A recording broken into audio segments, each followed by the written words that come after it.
Night, good morning, good afternoon, wherever you are. Ladies and gentlemen, a special welcome to you tonight to this another episode of the Saudi Crest Show. And of course, tonight we have probably, I would say, the biggest man, the biggest sports administrator, I would say, in Jamaica for the year 2023 or over the past 3 years. He's here with us. And in a little while, of course, we'll let him see. And we have a set of panelists that we continue to work along with. So right now, people, before we take in our guests, I just have to big up the panelists that we have here. And sometimes some will be in, some will be out. So first of all, my co-host, Mr. Lee, the man from Garvey Masio, the Cuban himself. We also have with us Tom Stranger, man coming out of the USA like Mr. Lee himself. And of course, the fan favorite, we have Dalton himself. One on the road, big up yourself, Dalton. All right, so ladies and gentlemen, of course, in a while we get in and you know who we are and of course who we will have. And before we go any further, this, I must say, welcome to the big administrator, the big sports administrator, and I want him to tell you why we say that. So we want to welcome Sir Keith Wellington. Sir, good night. Can you open your mic and your video? And of course, great to start the show. You see the All right, good night, good night, good night. Good night, sir. I'm always smiling. I'm trying to find a comfortable spot because this thing wouldn't come up on my laptop, so I have to be using my phone. So I hope this is good enough. Okay, yeah, man, that's fine. And I'm sure everybody will be seeing you. Sir Keith, how are you doing? Tired but good. I want to say you had a game this afternoon. Is it that you were playing or you were watching? No, we had it was actually a parish major league game. So I have a little team involved in that. I wonder I should ask you which team. Why is it a little team? Why is it a little team? I'm impressed that you can get anybody in Jamaica to play for your team now. You control all the schoolboys who played in the previous that just concluded. So why is it a little team? No. It's actually it's a development team, so it's not that we're trying to win anything, you know. Okay. So or at least not at this level. Okay. So, ladies and gentlemen, here we have Sir Keith, and as I said before, with us there are three of us here now on the panel, and from time to time we have a few who want to share with us and ask a few questions. I must say, people, Sir Keith, this is almost, when I say, 1 year since he has appeared on the Saudi Crest Show. So it's a 2-year thing, and I'm sure that for this year, we won't wait until next year, Sir Keith, because there are too many activities going on with ISA for us to only have you for 1 year. So, sir, I was having some conversation with some people earlier, and as much as they see you on TV and hear so much about it, but don't know your background. So, in a nutshell, can you tell us a little who Keith Wellington is? Well, I'm a product of St. Elizabeth, born and bred in St. Elizabeth. Grew up in the southern part of St. Elizabeth. Went to Monroe College for high school, Bethlehem Teachers College as a teacher. Also got my first degree from the University of Athabasca. That was actually a scholarship I got from the Commonwealth of Learning to do a degree in computer science. My teacher's diploma is in mathematics and information computer science. So my first degree is in computer science.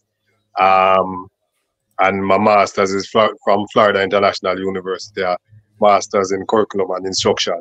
So all of that sound like how that have anything to do with you and sports.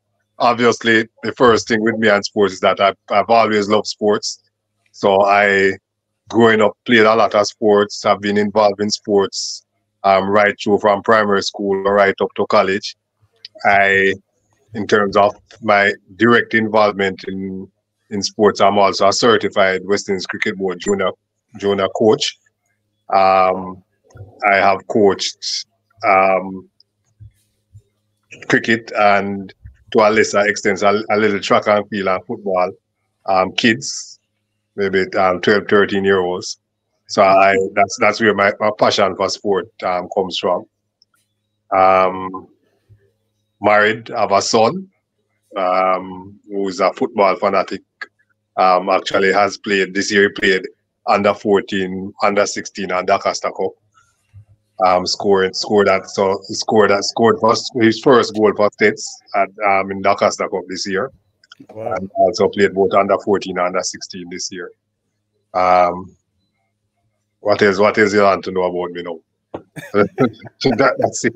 Well, that's a whole lot. The last time we have you, sir, and I'm sure that your CV, your resume must have changed. You know, people in who wear so many hats. Well, I know that the resume must change to, of course, to an upgrade. But let's leave it there for a little while. Later on, we probably get into what else you are in. I don't know. I know States is a technical school, so you Yeah. must farming background as well, coming from St. Elizabeth. I don't know, or some other level of administration. So we'll see how that goes. Sir, Mm. we're going through, and as I say, we have some people who would love to put a few questions together, our panelists, and we have some backstage as well. We just don't want to crowd it, but in a while we'll get them in. So I want you to give us an insight, a little history of ISA, because I asked this question based on in recent times the number of arguments and conversations about the role of ISA in Mm. developing student athletes. Give us a little insight of the history and what ISA really represents. Mm. So ISA is an organization that was formed over 110 years ago, I think 1910. Those of us who know our history know that our schools were, for the most part, our high schools were formed to model the British system because as a British colony, we did everything that England did. So around about 1910, that period, a group of principals, four principals, decided that they wanted to get their students involved in playing a competitive sport against each other, as was being done in England at the time. And so those four principals, the principals of JC, Calabar, Wolmers, and Monroe, they came together and started inter schools competition. The first competition, what I think, was actually the Oliver Shield, and then track and field. So we started with those competitions in 2000, sorry, in 1910, Then, and the idea then was that they needed to provide the opportunity for their students to participate in these sporting activities by competing against each other. So that is the genesis of ISA. Was over the last 100 and odd years, we would have, well, first of all, those, if you notice, those schools were all boys' school. So initially, all our competitions were the first, well, all our competitions initially were for boys. So it wasn't until what, the 1980s, that ISA started to organize girls competition, because before that, I think in the 1950s, the Games Mistresses Association was formed, which was an association of mainly female PE teachers who started to organize competitions for girls, mainly netball and football. So between 1950, the 1950s up to the 1980s, um, it's the only organized competition for boys, which was basically mainly football and track and field and cricket, right? And then the ladies, the Games Mistresses Association, organized netball and champs for the girls. Um, in the 1980s, we started to introduce other competitions at ISA, and we still had to go through the Games Mistresses Association because they never wanted males to be coaching girls, and they never wanted males to be organizing competition for for girls. So girls. you would never have seen a male coaching a girls track team in the 70s and early 80s. Right? It was always, even if the male was coaching, it was the woman who was in charge. Right? Who, Once it st- was once it who, was who, who come up um, front? right. That has evolved to I think in the 80s, the mid 80s, there was a merger between ISA and the Games Mistresses Association. And then 25 years ago in 1998, I think, right? That was the last bit of merger, which resulted in boys and girls champs being combined into one meet. So in terms of what ISA is about, obviously it is for us to ensure that our students have an opportunity to participate in these sports and to compete against each other. So not here, I'm in a meeting, I have to call you back. I have to call you back. The discussion about development obviously has come about because we have provided almost all the opportunities traditionally for our young students to participate. So there are very few national, well, certainly up until recent times, there were very few national competitions for kids who were 14, 15, 16, 17, right, outside of what ISA was offering. So many persons have taken that to mean that we are responsible for the sports, the various sports in a wholesome way. But in reality, that responsibility lies with the national associations, whether it is football, track and field, cricket, netball. It's really the national associations who are responsible for developmental programs for their various sports. Yes, ultimately, because we don't have a lot of professionalism in our sports, it will mean that these development programs will involve the same kids who are in our high school programs.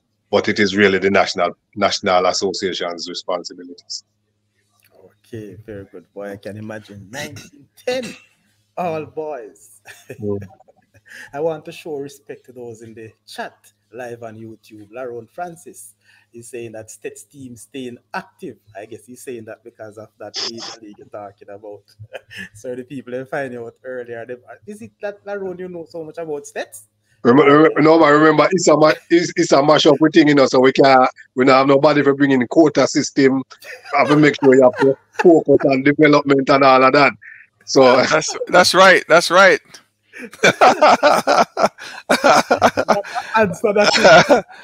Yeah. So answer the That, MG. Oh that, my God. This question I think come a bit too early, but for the much respect, I have to read it. Mr. Keith Wellington, why you never run for president of JFF? Raymond Anderson don't. As we said that, so that we go too far. RR, me late for class, as always in decent time. RR. Big up to the channel and the panel. All right. Big up president in the president. All right. Come from R. Shane Bimbos. Big up yourself. RR is saying that 1910 Boy Scout movement started almost the same, my lord. Dean Powell. This man full of history, yes, man. RR. So, Anthony MG, I'm coming back to that question, and I'm sure that sir will look at that if he wants to. But we'll see how that goes. Sir, I'm gonna ask you one last one before I ask the panel to get into it. But you mentioned 4 principals started that competition with ISA. No, how many principals? Not how many principals are on that executive now, because I suspect that those 4 principals were the exec members. yeah. So they have evolved. What the executive number looks like now. Well, first of all, just by way of information, at that time, I'm not sure what the number is, but I'm sure we never had 25 high schools at that in 1910. In 1910. No, because I Okay. remember not even a school like KC never KC was not existed. right. The states and so on never existed. Now we have 172 high schools, and the executive, all high schools are part of, all public high schools are a part of the association, and we have a 17-member executive. So there are 17 principals on the executive. All right, I'm gonna turn. But people, I want to say this, and I hope you're listening quite well, because Mr. President is here, and you'll be giving away a few tickets to the football match tomorrow. All the Costa Cup, all money. So make sure you're listening. Remember, it's a double header. Oh wow! I did not remember the scholastic teams. Yeah, man. So it's and there right. are 4 really good teams. I tell you, trust me. So listen out, and you have to call in, people. Please, the number is running on the screen. So look at it. You have to call the number. First person to call and get it right, then of course we'll take your information. So you want to tell them how much tickets you have tonight? You asked me for 2. So Wasn't that what you did? it was a Jamaican too. Okay, all right. So I'll give you 5. All right, thank you very much, sir. So, people, listen out and let's go on. So, right now, let me ask Mr. Lee if you want to pose any question right now to Sir Wellington. Yes, Mr. Wellington. Good night again. Right, boss. Yeah, man. Nice to see you on the Sharded Quest show. When was the Uh-huh. last time? Almost a year now. This is anniversary. And same celebrating the anniversary. Yeah, man. The Most last time when he was here, I was bickering about this quota system with Yeah? with those players coming from overseas. I don't know if you remember. Yeah, man. I called in and I was bickering about it, and you did went back and make some changes. I don't know if it was my bickering have something to do with it, but I'm very satisfied for you to make that change. We kind of keep the playing field at a even level, you know. Yeah, yeah. Yeah, man. Well, That's very very nice of you, and I also want to say kudos to you and your team for well run ISA mm, competition, especially in the football this year. You know, you thanks guys, for thanks on their behalf, sir. yeah, man, you guys did a hell of a job, and it's one of the most excited schoolboy football season Mm, I've watched as far as I can remember. mm, So kudos to you and your team, man. Job well done, and I hope you guys keep it up and keep us moving in the right direction when it comes to schoolboy football. You know, yeah. yeah, man. Yeah, man. We'll That's all. certainly try. Yeah, man. One of the questions I want to ask you: this goodwill game that Clarendon College went overseas and played. Can you shed some light on that goodwill game? What it So is all again, about? What it is all about? Is it something going to continue on an annual basis or what? Let me know something about this goodwill game because it just pop up out of nowhere and I have yeah. no idea what it is all about. So you can just shed some light for me and for the All people in right. the chat and all over. Yeah. All right. So one of the things that we have been doing over the last, I would say, 2 or 3 years is Yeah. that well, first of all, let me not take full credit for it, but well, one of the things that has happened over the last 2 or 3 years is that more and more of our Caribbean islands have been looking at what we're doing in Jamaica and have been expressing an interest in trying to partner with us to model what we are doing and to ask for help. So um, quite a few of them have, they have reached out to ISA, they have reached out to the government, as a matter of fact, where they are saying that, boy, how do you do what you are doing? What is it that you do? And so we have been forming relationships with our Caribbean islands.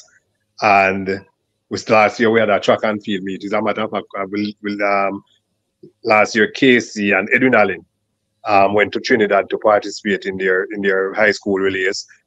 Next week, Casey and Heidel go after Trinidad. The Guyana effort is is a fruit of one of those relationships that we are building. And we're already looking at modeling that particular thing with Guyana. If you notice, the sponsors included KFC and so on. So we are having discussions at trying to reciprocate where we have that sort of tournament in Jamaica as well. So it's not just we just going there or going to the different islands to be involved in the different activities. But it is, as I said, it's a product of what we're trying to do to ensure that our student athletes get as much exposure as possible, not just to play but to socialize. Because I think that sport is a powerful vehicle. There are so many opportunities available to our kids who are involved in sports. And it's not just about playing and winning trophies, but also getting well, three-quarters of the places I know in Jamaica, it is because of sports. Right? And maybe three-quarters, well, maybe more than three. If I wasn't involved in sports, maybe the only country I would know is probably US and England. Every other country that I have been to, well, I've been to Canada to study. Every other country that I've been to is as a result of my involvement in sports. And it's, I think, the same thing in terms of exposure, that those opportunities exist for our students who are involved in sports, not just if they become professional sportsmen and women, but as young people, the world is getting smaller and smaller, and travel is becoming easier and easier. And the activities that kids are involved in, we can share, and that is a part of what we're trying to do at ISA. I think we are well respected, and we're trying to use that particular asset to benefit our student body, our student population. Yeah, I like it. I like it. A good direction. So how you go about choosing a team? I'm assuming the team that probably would have won the boys' champs and the girls' Yeah, champs yeah, and the Ben Francis. But right. I noticed though, it was only Clarendon College went, right? Yeah, yeah. The Manning Cup winner didn't get to go, right? No, Oh, actually, with Clarendon College, we got a request specifically for Clarendon College. Remember, Sportsmax covers schoolboy football, so right. a lot of our games, the schools, the other islands are seen, especially those teams who get these live games, and I assume some of those who see some of the pirate streaming. Okay. Yeah, they, yeah. You had those this year, Pirates. so the product is being exposed. The product is being exposed, and more and more people are seeing. So people can tell you now who is this boy playing, who is the number 10 for this particular school, which school have a nice field, which school have large crowd. It's not, and that is when I mentioned a while ago that the world we are living now is shrinking. So there Yeah. are a lot more opportunities for people to interact across borders. Right. And Go ahead, sorry. So yeah, continue. so we want to make sure that we are making use of those opportunities. Yeah, but the thing about that though, Mr. Wellington, they didn't get to see Clarendon College A team. They only saw the B team. Yeah, And yeah, I know yeah, they want yeah, to see the A team, huh? yeah, yeah, yeah. Yeah, yeah. Mm. But But I think as we bring as we work together closer together, some of those things will become a little more streamlined and a little bit more orderly. So, for example, one of the things last season we wanted to go to Trinidad, and it just never worked out. One because most of well, it should have been um, the winning teams, the Manning and Augusta Cup teams from Jamaica, going to play the two finalists in Trinidad. It never worked out because the most of the guys from the two Trinidad teams were involved in their World Cup under 17 qualifiers, and the FA wouldn't release them to play. So that's why it never worked out last year with the football. But as I said, as we have more and more discussions and we have more lead time into planning and discussing some of these activities, then we are going to be able to see the best case scenarios playing out. But for the time being, as we ride and whistle and go along, some of these things will just come up and we're going to grab the opportunities, although they may not necessarily be the ideal situations. All right. Thank great, you great. very much on that, Sir Lee. So let me move on to Tom Stranger for his few questions to Sir. Good night, Mr. Wellington. Good night, boss.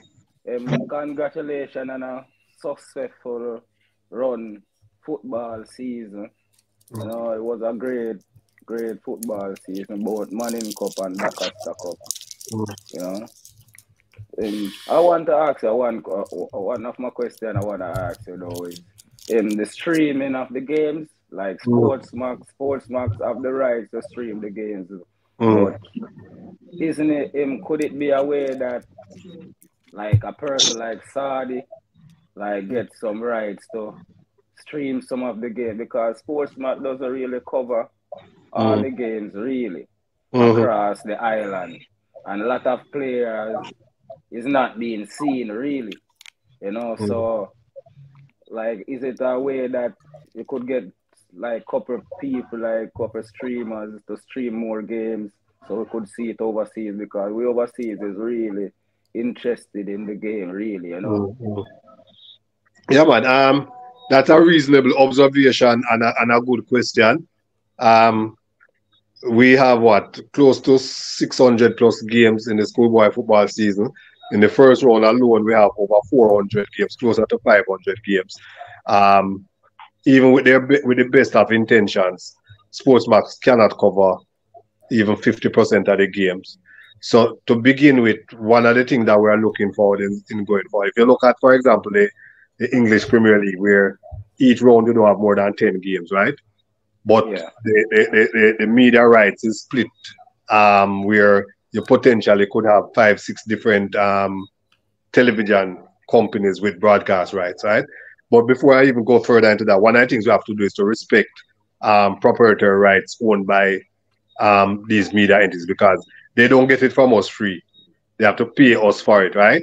So they have to also recover the money that they pay to us. Um, But I think it is in both our interest and Sportsmax's interest to have a wider coverage of the games in the competition. And we have actually had discussion with them, and they are receptive to the idea of having partners or streaming partners, but it has to be done properly, meaning that you can't just turn up at a venue with your tripod and your camera and start to stream the people in game because you don't have the right to. So really it is having discussions with the rights holder to say, can I stream X game, Y game, or this number game? From our part at ISA, we want to also be involved in that discussion because I agree 100% with you that we need to be streaming a lot more of the games. In this day and age, it is not so much of a difficult thing for an ordinary man to produce a nice little thing, nice streamed game. So we have had the discussion, and we are continuing to have the discussion with, and they are open to having discussions with persons who want to stream, right? It's just that we can't tolerate people just turning up and streaming because you would be actually using something that you have not paid for. Oh, so a person could buy, not to cut you, a person could buy a certain amount of game streaming for the season. Yeah, man, definitely. I'm sure that Sportsmax would be willing to. And even I dare say that they are even willing to allow it without. Well, let me not speak for them because it's their business, right? But they are open to discussion. They are open to discussions with streaming, right? But they have paid for the entire package. From our end, maybe the next time we negotiate a media rights for schoolboy football, we have to look at that as part of the contractual arrangement to say, boy, listen, since as you can only do 60 games for the season, we want to show at least 100. Can we sublet 40 more, or can we, you understand, along those lines in the discussion? But because you are right, in this day and age, it makes no sense for 600 games to play, 3,000 goals score, and you only have a record of 200 of those 3,000 goals. That don't make sense. You understand? Yeah. And my last question, one more question. I don't want to be greedy, really, but you know, I really love and I know a lot of us, all of us on this panel really love the football, the schoolboy football. And when could it be like, would the football season go like a 1 month longer? Like, have you ever think about doing something like that? Just, you know, we are solid. All right, so I think I know what you mean, but I'm going to answer you this way. You know, the schoolboy football season hasn't ended yet. Yeah. Right, so we have 2 games tomorrow. By the way, I would want everybody to come out and support the guys. This is supposed to be the best of the crop. Playing those 2 games tomorrow. We are also going to be making the presentations of the awards won during the season at tomorrow's game. We also, one of the things that I'm really proud of is that tomorrow we're going to be adding over $2 million worth of scholarships for student athletes, footballers who have done well academically. They will be getting support from various sponsors in terms of actual bursaries and scholarships. And I think that is important because we need to encourage our players to do their schoolwork, because ultimately we are going to have more successful schoolboy footballers who do schoolwork than those who play professional football. So at the end of the day, it is more likely that you are looking at a team with 10, 11 boys. It is more likely that you're going to have some of them succeeding academically than the number you'll have doing well as pro ballers, right? So that I'm really, really pleased about. And as I said, I'd love for people to come out and support the guys tomorrow. In terms of the length of the season, though, back to the real question you're asking, part of the challenge that we have is that if you go back to what it says about, is that we have about 27 different competitions to run. Schoolboy football is only, well, if you count the three under 14, under 16, is only 3 in rural, 3 in urban. It's only 6 of them, right? The schools also have limitations in terms of resources, not just money to pay coaches and all of that, but facilities. So we can't necessarily say what we're going to be. If you take a school like States, for example, that probably has the best schoolboy facility in the country, right? There's no way we can afford to have footballers training at States in January, February. And because we have cricket going, we have track and field going, we have girls football going, right? That requires equal amount of treatment. So it's difficult for us to play beyond the period that we are playing now. Well, you can't answer this in there. Right. So yeah. Right. So that's one of the challenge we're facing. And again, I agree. One of the things that we want to do, most of the teams will end up playing only 10 matches or so for the season. So that is what we need to probably look at, getting the majority of the teams to play a few more games, because most of these schools, their competition ends middle of October. So it's not the problem isn't from September to December. It's really the number of schools who stop playing after 6 weeks. So that is the next thing we need to be looking at. If there's an extension. That's a very, very big point, and that is where I would push for that. You know, I mean, most schools would have spent money and time over the summer or pre-summer for training and just to have 10 games while others playing 18 and 19. You know, if you can get them up to play at least 15 games, you know, that would be good. Yeah. But let me tell you something though. Let me tell you another thing though. So we have roughly 130 schools playing schoolboy football, right? I can tell you that most of the principals and the bursars, by the time they come to October, they're begging and hoping that the team drop out. I know that's not true, you know. That's not so true. Yeah. They can't afford it. They can't afford it. So it's not a very easy thing to say, boy, make them play, because somebody has to pay for them to play. Yeah. So, I heard about that. People like Tom Stranger who want to see more games, want to see the competition longer. They need to start put money in their schools. And I'm gonna say Tom Stranger himself, because he has a school that doesn't want $1 more. You know, I don't want to call it a name, but the fact is he could help out a team like Garvey Massey, who probably needs a little bit more. His neighbor. But before I go to my other panelists, let me take a few from the chat. And this one, sir, it's coming from Laroon.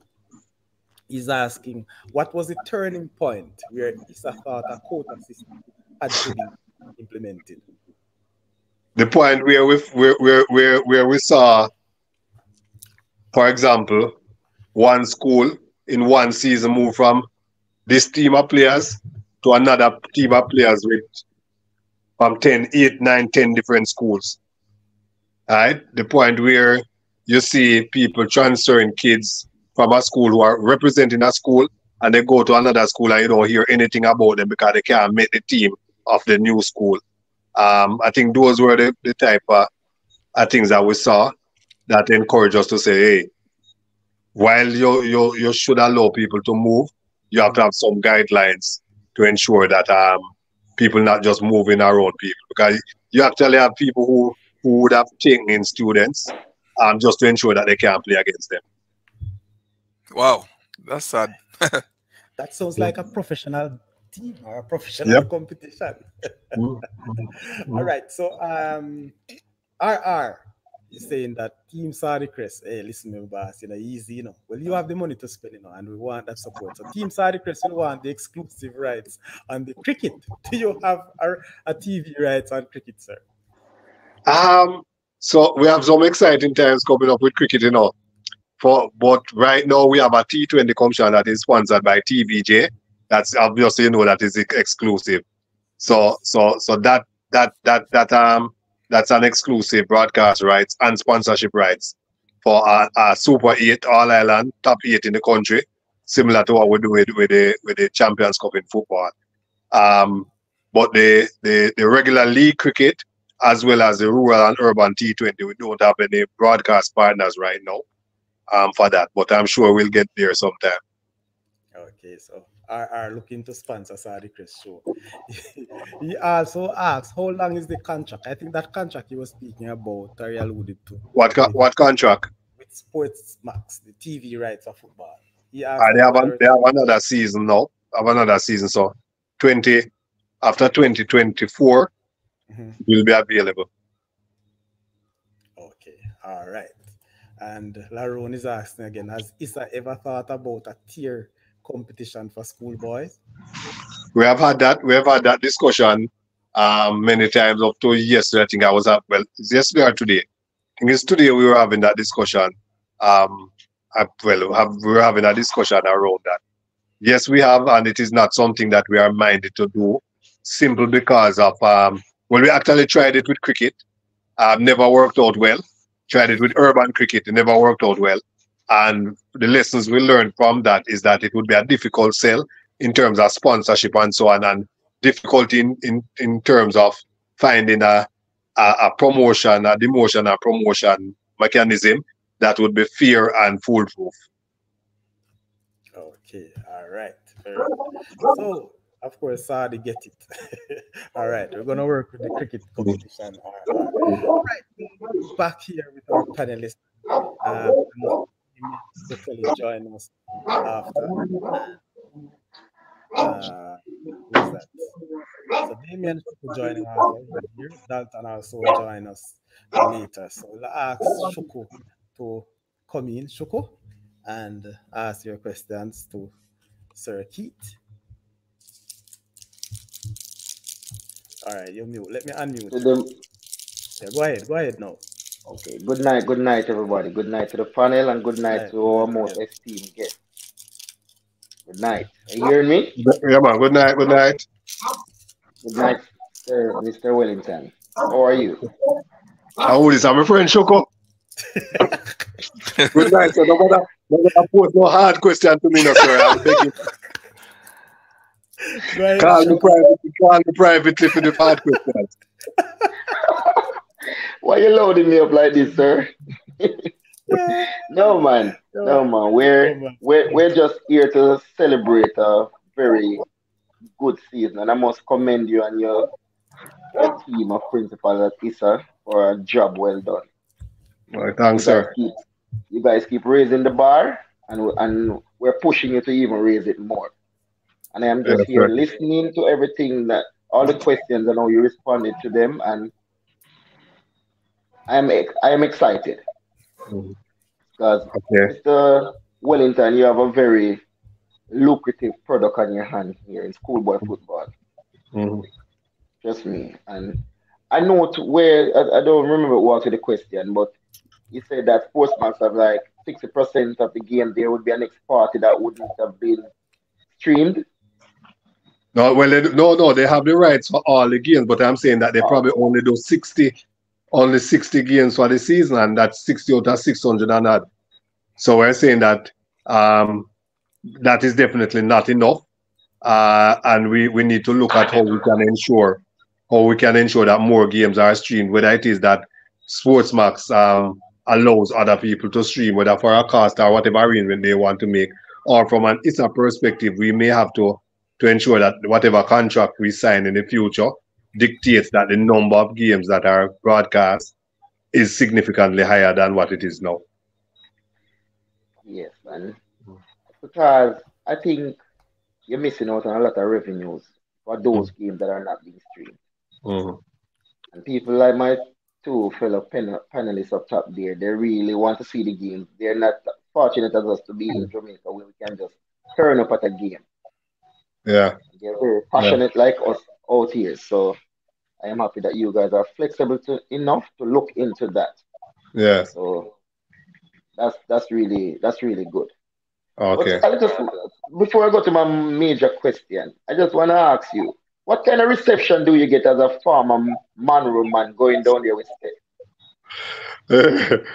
So the manager for the Monroe team, the manager for the Monroe team for the last year is actually my very good friend and classmate. We were in the same class at Monroe. I would still have a good relationship. As a matter of fact, I tell people anything at all I want for states, I can go to a Monroe man and get it. Right? Because we We have don't live bad in football. no, we don't. So the rivalry is there, and one of the things about rivalries, rivalries with your neighbors. is that it is the worst game to lose. Right? It's the worst game to lose because you have to live with these people every day. So when I come to Bintil and lose, I know I must say shook for the next till next season. But when you lose to Monroe, yeah, as soon as you come through the school gate, somebody remind you. So that is one of the reasons that that rivalry has been kept alive so long. Even when either one or both team don't have a really strong team, it's a real big rivalry in schoolboy football. It definitely is, man. We look forward to that game every season. Mm. Look forward to that game. But I want to jump forward and to the JFF footballers coming up because it must be a very big pull to have the ISA president on your ticket. Must be a very, wouldn't you say? Oh, you're asking a question. I thought you were making a comment. No, I'm asking you a question. Hold on, gentlemen. I know that's a pressing question, Shuko. Can we hold that one for a little bit longer? There was one earlier and I hold it. I just want to take it step by step. If you don't Sure, mind. sir, Sorry, Father. No problem. No problem. No problem. sorry, there was no protocol established, but I understand where you're going. And I'm sure that would have given Sir Keith now a little more time to relax and to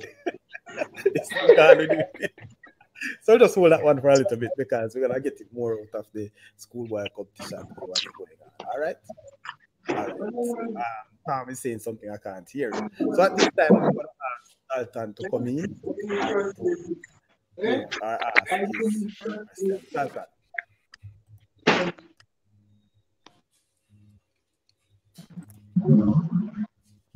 Okay, good night. Good night, everyone. Good night, Mr. Wellington. Good night. Good night. Yeah, I'm traveling to Montego Bay, so you have to excuse me a little if you're not seeing my Okay, good. here and the program. And I want to say thank you for taking the time out to be here because you could be otherwise. And I want to congratulate you on the wonderful job you have done throughout the schoolboy season. And we hope for this coming season, it will be even much better. And I like the idea of what we as a panelist putting on to you about having more view of the games because really it's do a lot for a lot of people to see the games and get more of the game. Other than that, it's a good, very good season. And I like the way the season went on. Thanks much, man. Yeah. That is it, Dalton? Hello? I'm still here. Yeah, I'm just asking. That's it? Question? I was just asking if that's all for now. Yeah, that's all for now. So I'll mute again. That's I won't disturb you guys. I will mute again and then listen. Thank you very much, Dalton. All right, so people, I'm gonna ask Sir Wellington now if we are midway through the show, maybe more. Midway? Or midway through the show, but not my statement. So I'm gonna ask Sir Wellington if at this time you want to ask give us any question we can some reasonably tough questions, so they can call in. So they can call in for the tickets right now and through the show. So sir, would you like to pose one of those? You want me to give you the questions or some of the questions? Man. You ask the questions, man.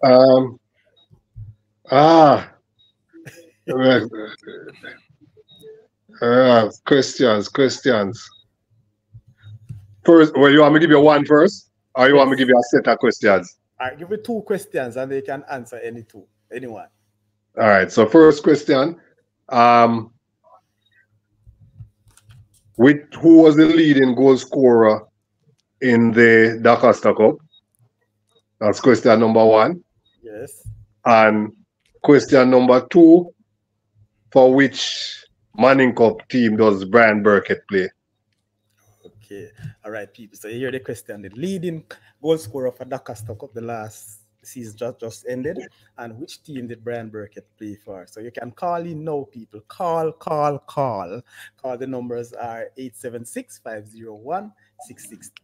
All right? So that's what we're going. Sorry, it's call. I have to call in for these show. All right? So we continue until the phone starts ringing. People, leave the chat alone and call. You can't just get things so easy. You can't just sit in a bedroom and get 4 or 5 tickets like that. You have to call, make people hear your voice. All right? Thank you very much. Mr. Wellington, give them a too easy question. Mr. Wellington, give them still them better know them.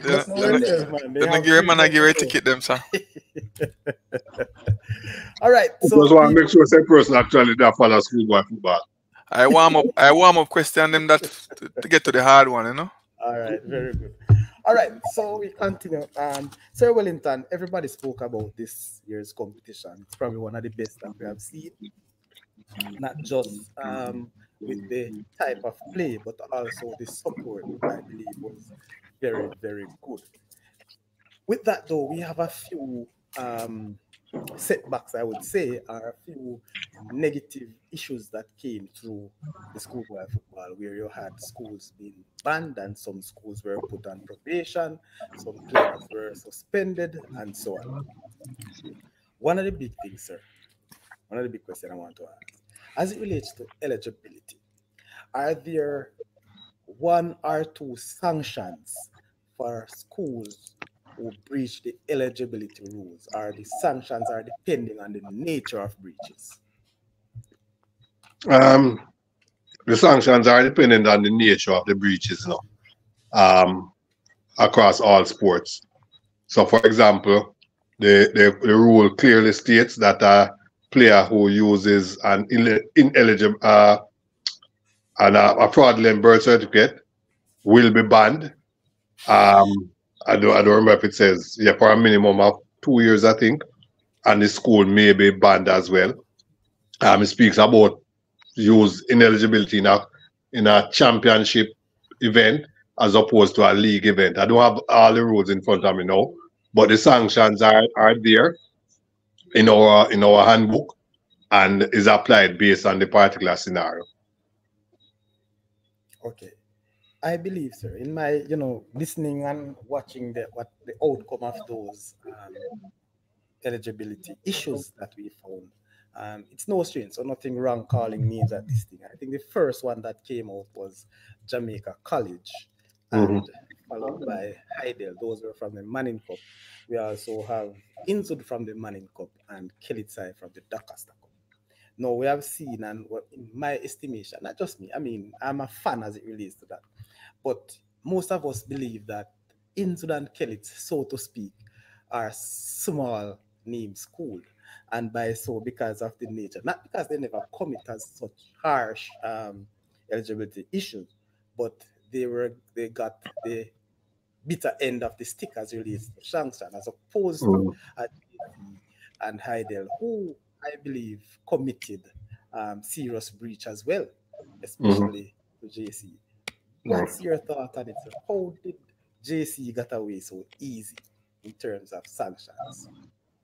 Well, as you said, in your opinion and your belief is what you have expressed. So, as I said previously to you asking this question, we have different sanctions based on the situation. The two schools that were banned actually committed, we think, serious fraudulent acts by, in one case, well, in both cases, students were allowed to play despite not being registered and they impersonated other persons in play, right?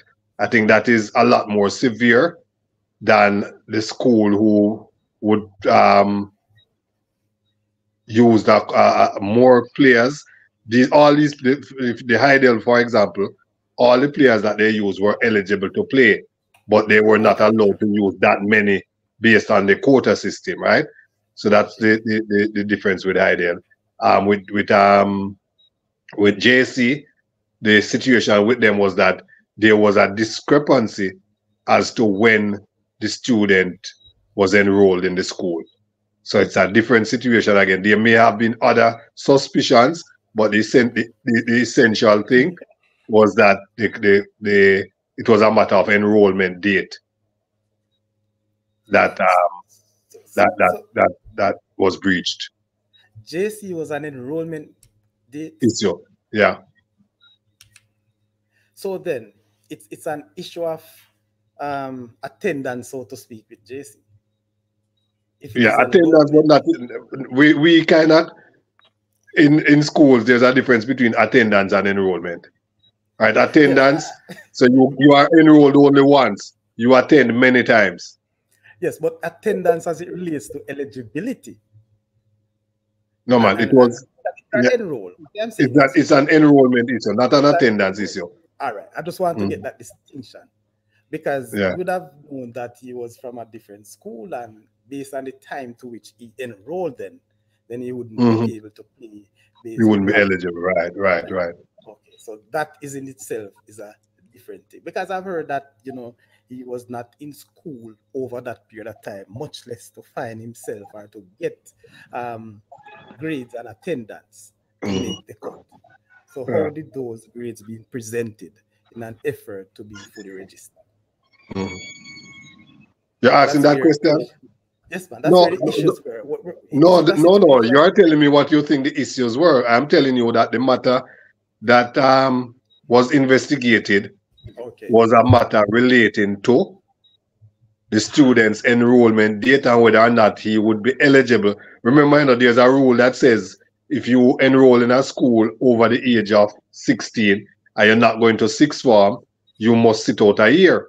Right. Right? So that was essentially the issue that made him ineligible. Okay. And sir, I'm happy for that because prior to this, I have not heard it being Mhm. explained this way. We Mhm. heard that it was just not there. We never get the full understanding, so to Yeah, speak. man, there may have been other While I've issues that had we some hear. conversations. There may have been other issues that we hear. And remember, in I'm not a lawyer, but if you even take football refereeing for example, if I'm fouled, right, and the referee plays advantage, but when I go down a further 10 yards, right, I lose the ball and he blows the whistle. He blows the whistle to give me back the ball where I would have lost it when he played at the advantage.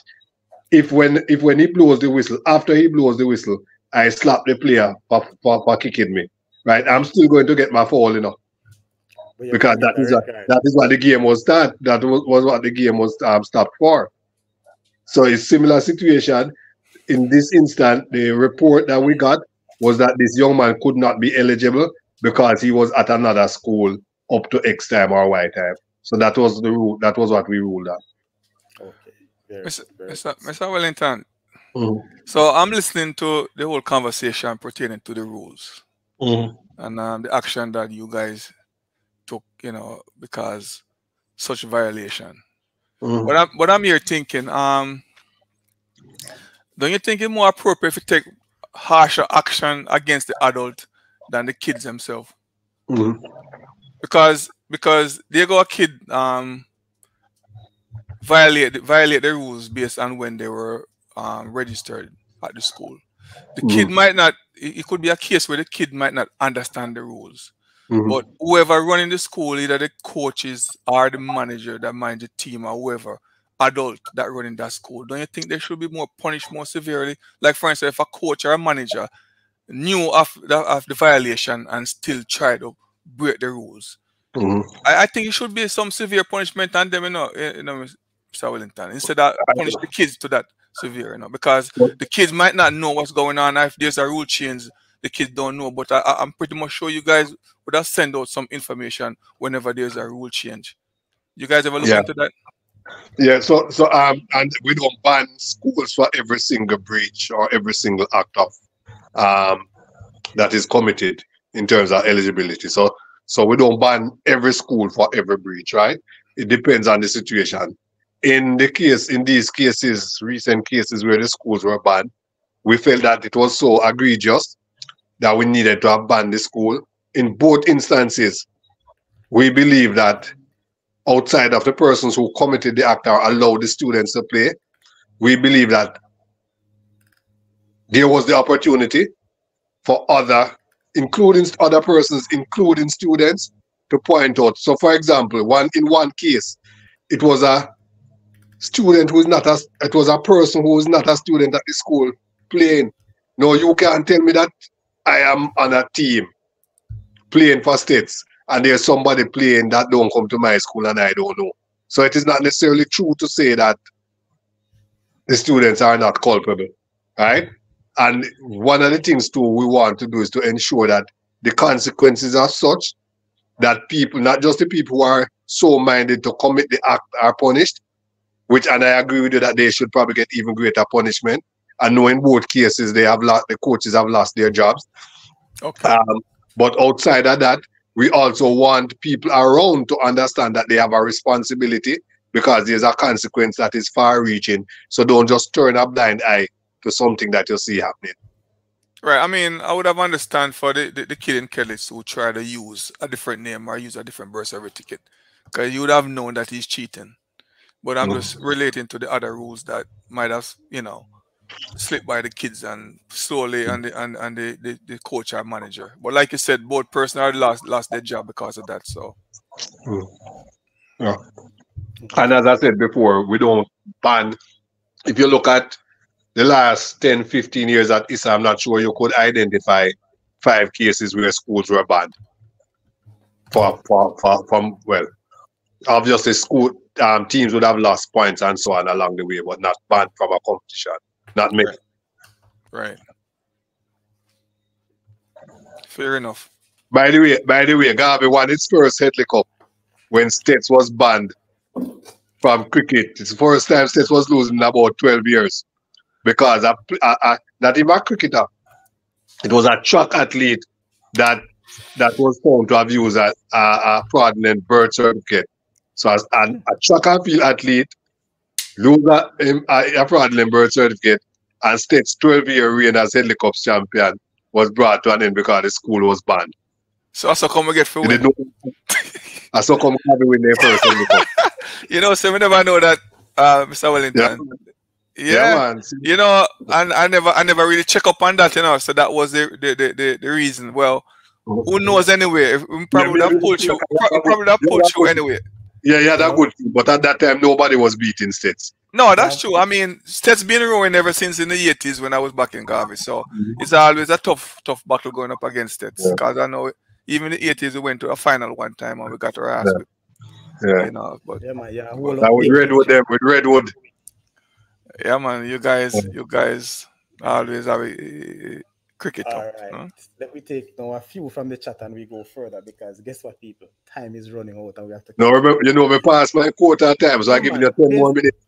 Based on my Hey, I may have one more question still before you go in, Mr. Wellington. So, Sir Wellington, there was this chat that I did not take it because I think that it was going too quickly at the start of the show. But we have to really respect the people that man here. So, Mr. Keith Wellington coming from Anthony MG, and he said that he can't even call. He's something about here. So, he's saying that why you never run for president of JFF? Well, maybe the better question will be why am I on a slate now? Because the truth is that the thought of running for any office at all in the JFF wasn't something that was on my mind. But when the matter of elections came up, I think everybody who wanted to run approached me to ask if I'd be willing to join them in a bid to run the JFF. So I can tell you that President Ricketts actually approached me and asked me if I was willing as well. I decided that I would support Raymond Slate because I think that what he's trying to do is what is needed in football in terms of getting people from different areas of expertise to help to bring some level of what do I say now? What he has tried to do is to get people from different stakeholder groups to be involved in the football at the highest level so that there's a diverse opinions and people can make contribution in different areas. So I decided that I would support Raymond's bid. I think that contrary to what people have said, he has put together a really good team. And at the end of the day, I don't think the JFF president, by him or herself, whoever that is, can run the JFF without a strong team, a diverse team. I look at Raymond's team, and you look, for example, at the 4 vice presidents. You have somebody who has a strong background in running a club, operating a club. You have a parish president who would have run his parish for a while. You have myself, who I think has a lot of interest in youth generally and youth football. And then you have an attorney at law, a female, somebody who is involved in sports from a legal perspective. So that sort of diversity will allow him to cover many of the issues that the JFF faces across different spheres, right? And then his 2 other persons that he's bringing in as technical persons would be one of them, media and communication, which is something that is important in leadership. Because if you're going to lead, you have to plan, you have to organize, you have to decide, and you have to make sure that you communicate properly. So that person, Carol Beckford, is important to the process. And then Dave Cameron, obviously, somebody who is, in terms of administration of sports, would have gone to the very highest level internationally, and therefore would be exposed to best practices in that, albeit in a different sport, but it's still administration, and the exposure that he would have had to international entities is something that will help the JFF. So I think that he has put together a good team. At the end of the day, you can't really be a good leader without being able to follow. And I think that it is an opportunity. I've accepted the request because I think it's an opportunity for me to develop as well as a leader, because I don't think I know everything and I don't think I'm perfect in leadership, but it's an opportunity for me to contribute.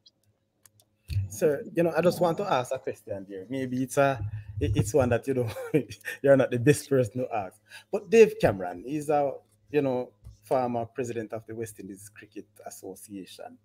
All these years, knowing and hearing Dave Cameron, that name, it was Dave Cameron. Wycliffe. Just know. Wycliffe, no man, that's his name. Hey, that's one I think. That's one I think with Jamaicans, almost every one of us have a name that is not on our birth certificate that everybody knows us. Right? But sir, even in media, you hear and you see the name Dave Cameron previously, especially when you were president of the West Indies Association. Yeah. But in recent time, I wonder if it's a rebrand. No man. Wycliffe has been a name that has always been associated with him, but it's similar to, I think it may be similar to Viv Richards. I remember Viv Richards, other than it's Vivian. It's not Vivian that is his first, it's Isaac. Right. So it should really be Isaac Richards. But the Viv is catchy, right? But it is the Viv that we all know him as. Alias thing in even though Dave is not an alias as such, but all right. So since we're on that, I asked my friend Shoko to hold it. Let me just ask him to come in with the question that he had on this topic.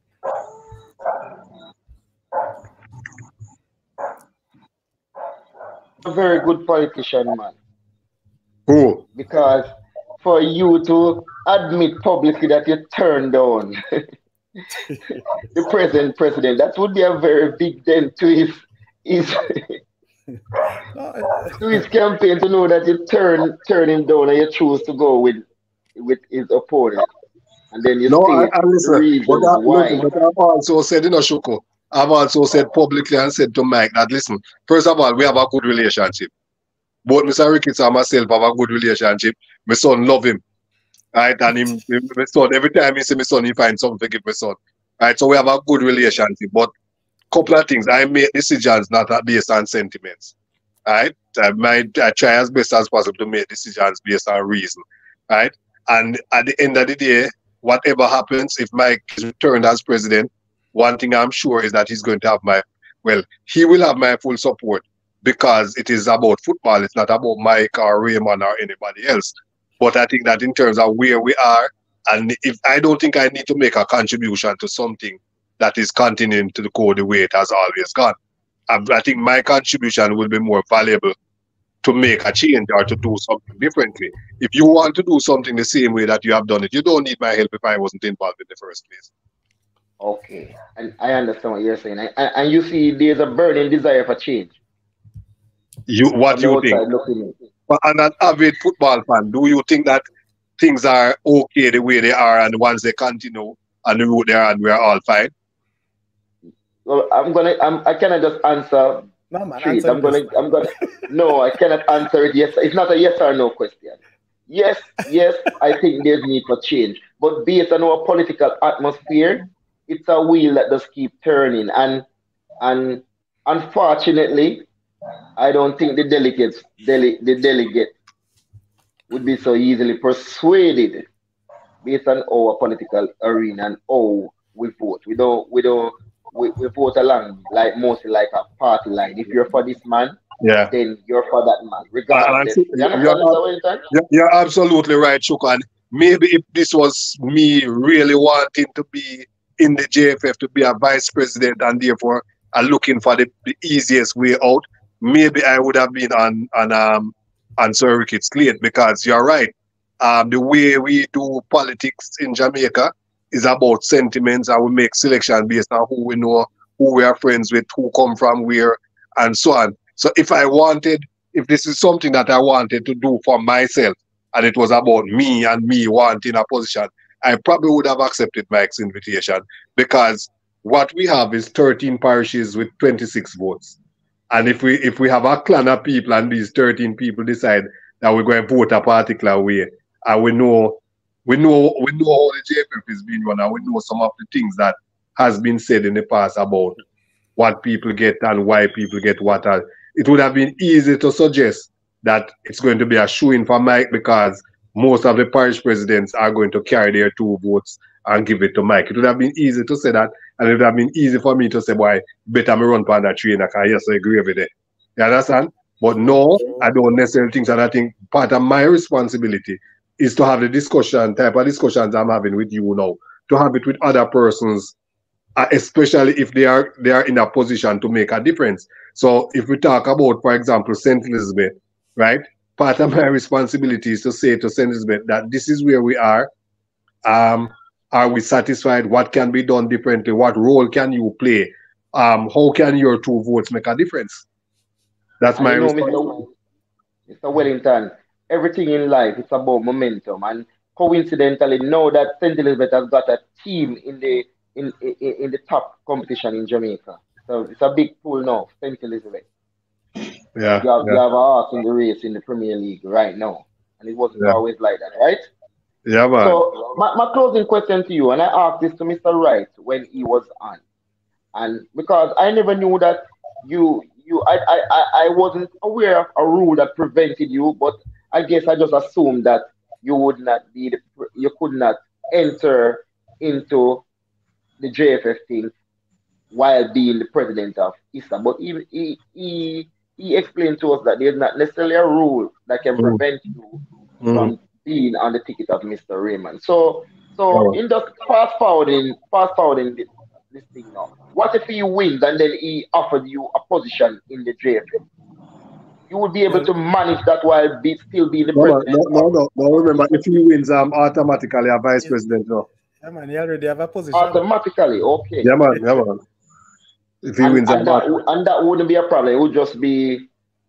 No, remember, well, first of all, I'm not somebody who looking for trips to go away and missing from. This man is a great politician, and that's a bomb you're dropping there. So right away, I'm going to save time there. So, by the way, I'm also an executive member of the J3. So I'm involved with track and field as well. And the JFF position is really an administrative position. It's about policy making. And is that the president and the vice presidents and so on, their core responsibility is to drive policy. Even for the issue of money, fundraising and all of those things, you can appoint and employ persons to do those things. So I would view my role as being mainly to drive policy, to put in policies and that will grow the football. But the JFF has a staff, a full full-time set of people. And obviously from our end as well, one of the things we would want to do is to employ people with specialized skills to ensure that the different arms of the JFF does what it is supposed to do. So you're not just along for the trip to the World Cups and all these No, things. sir. So cool. No, All right. I've already gone to a World Cup without being a part of the JFF. Okay, thank you very much. All right. And Thank you I very know much. Thank you very much, whatever Mr. happens in Wellington. 2028, I'll be at the World Cup. Regardless. Regardless. So, you are such a wonderful administrator, and that is so.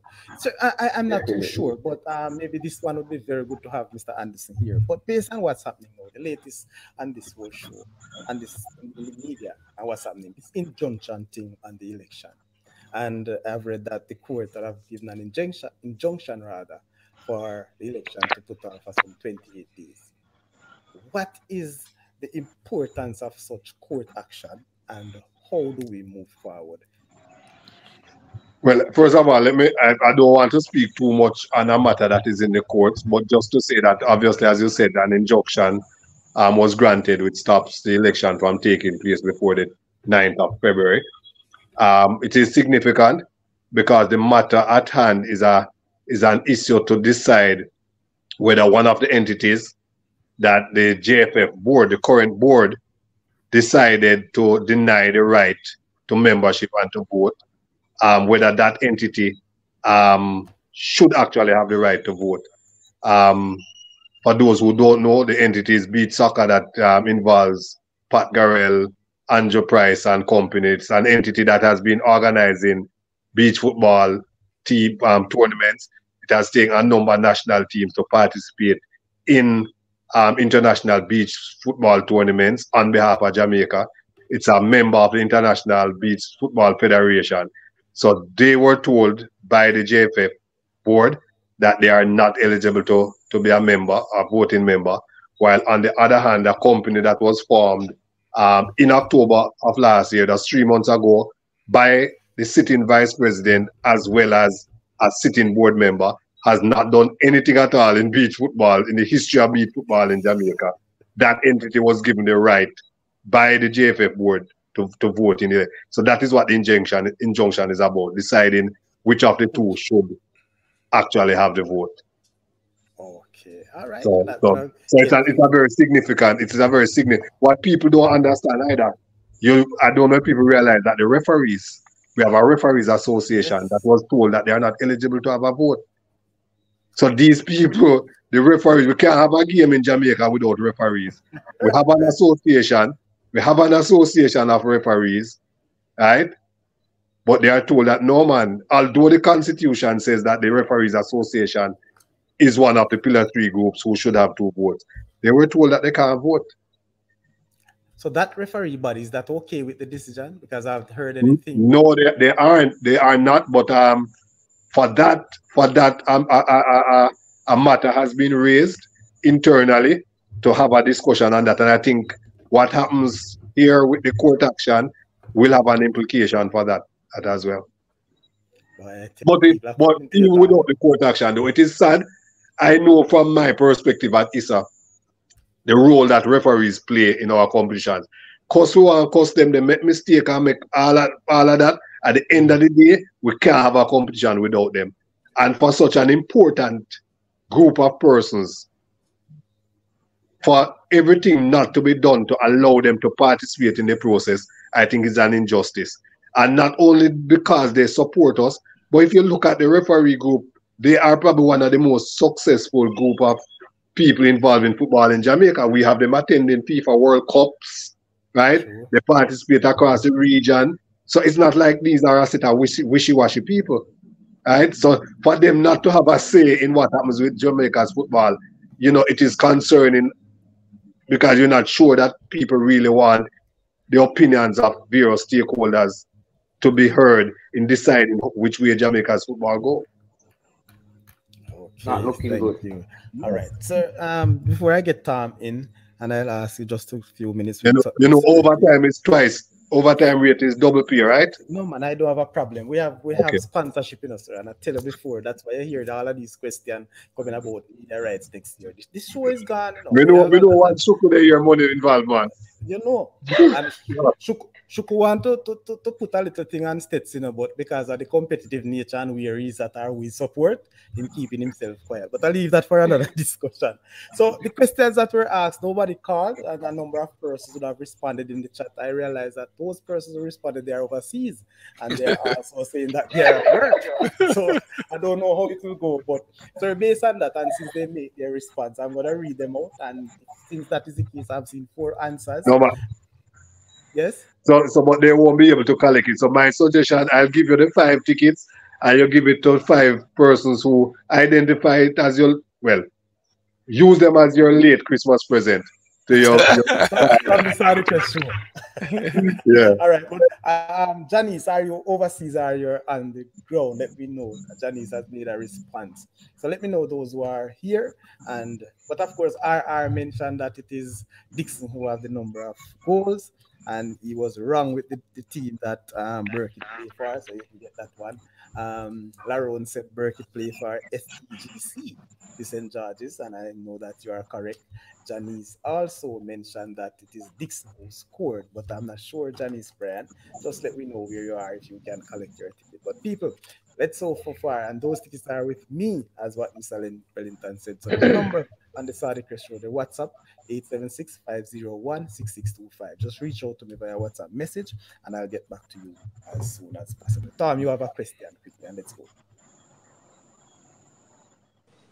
Yeah, Mr. Wellington.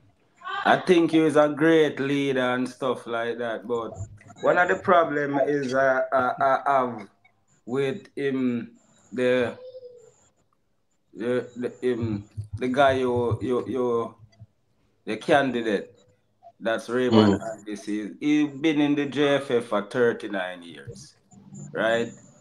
And it's just right now he think that he can make a change, and he talk about corruption in the JFF, but he been in the JFF, so he's probably part of the corruption. So why come now to speak about it? And I think that you guys is the best thing he have right now on his back, because the team that he have is very, very well put together. I like the team, but I don't think he's a really good leader, you know, because I think he should step up a long time ago and do something, because he been there all that time, and it's just now.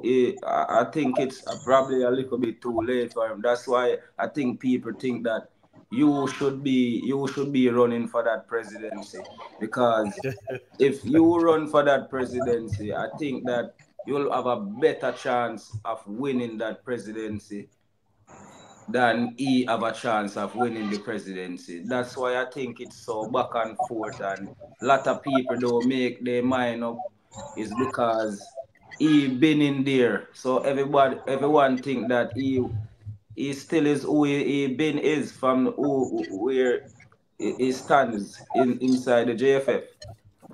All right, so let me answer that to say that, first of all, I think I've served in 2 major organizations as a vice.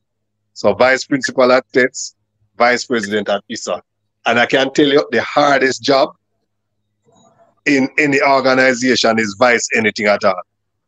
Because ultimately, yeah man, the vice is the hardest job in any organization, because ultimately you have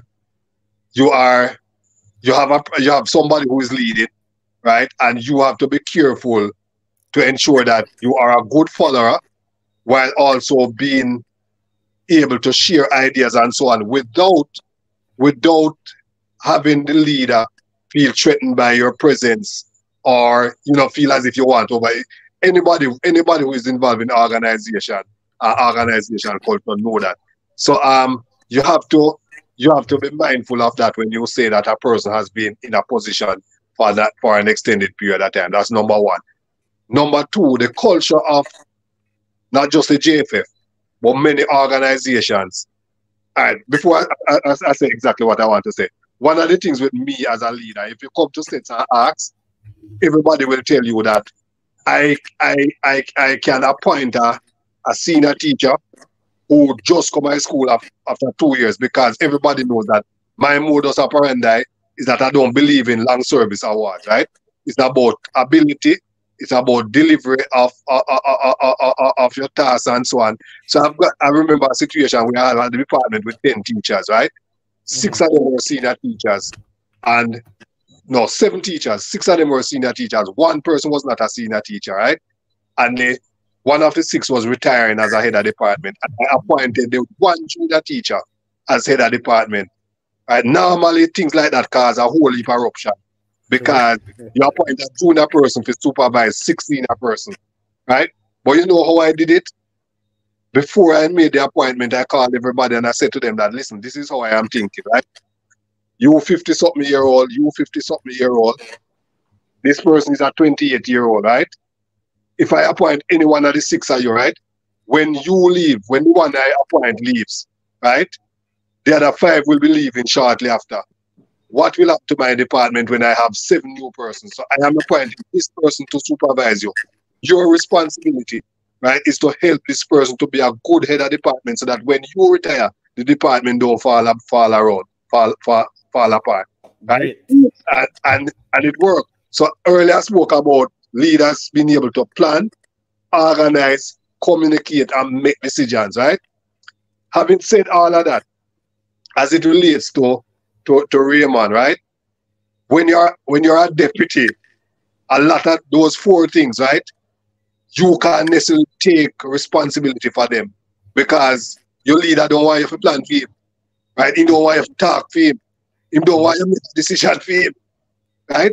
What in this particular case, right? This specific case, one of the things that I am okay with, right? I don't have an issue with, is that, again, in any organization, even when you want to have change, there is something called organizational knowledge, right?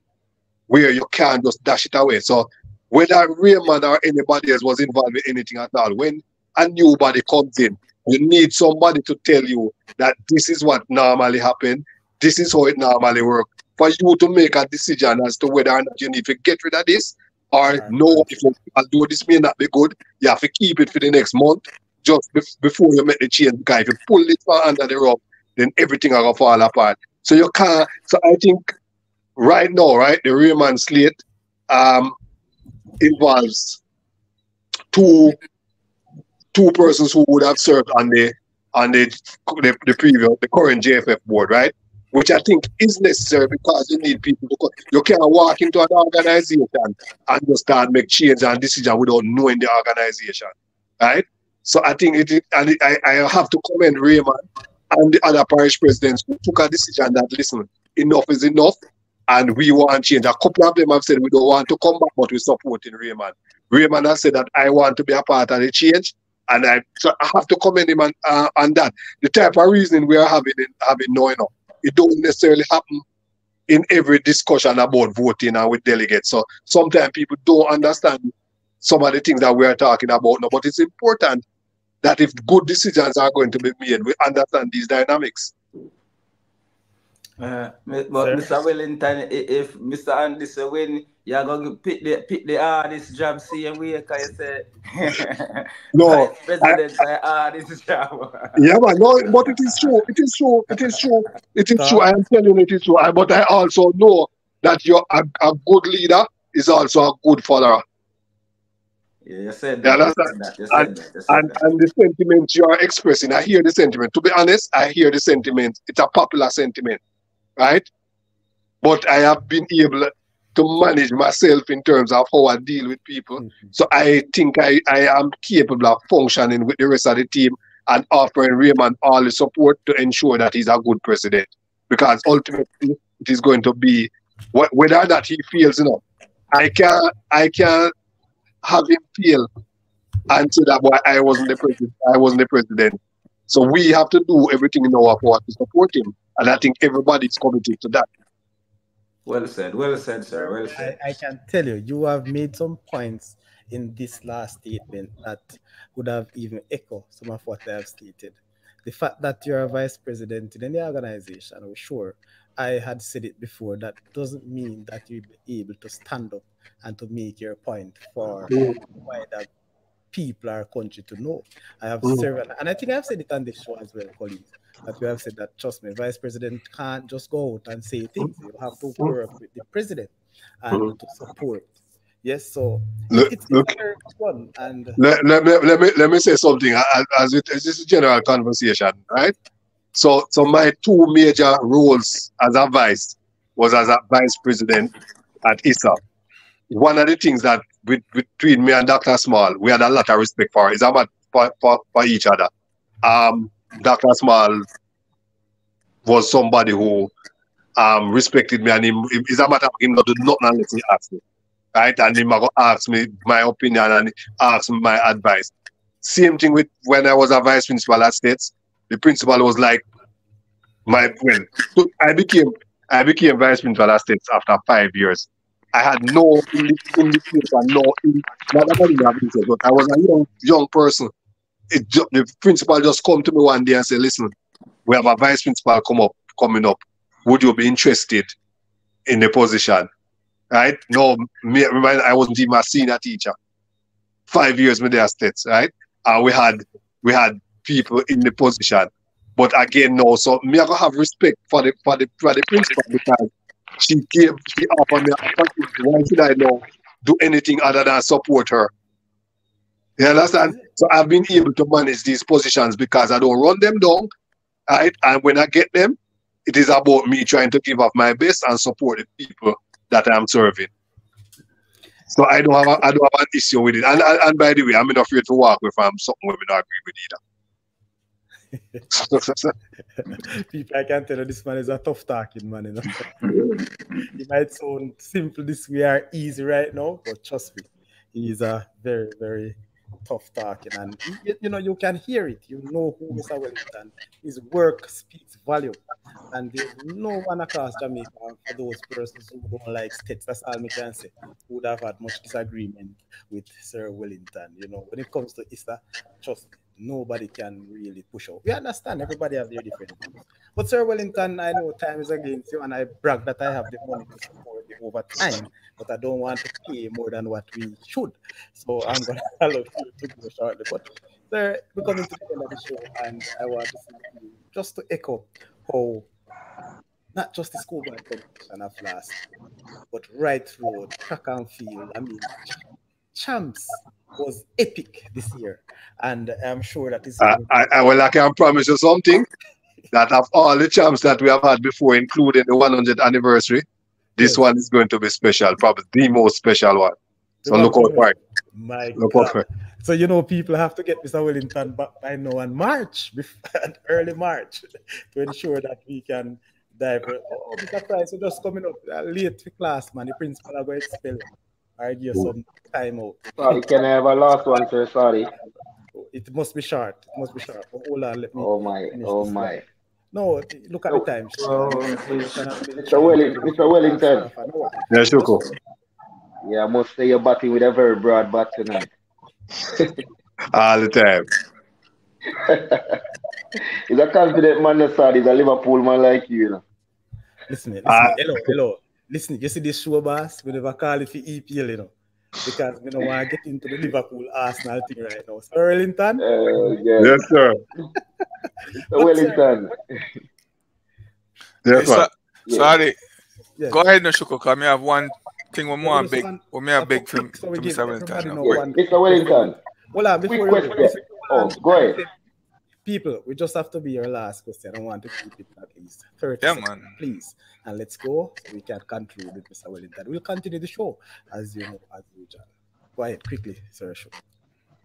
All right. I can't make you leave, Mr. Wellington, because we live in a very open, a social media society now where people want to see things, they want to know everything. I know it's not possible to know everything, but we request transparency. We want to see what's going on. So I must ask you.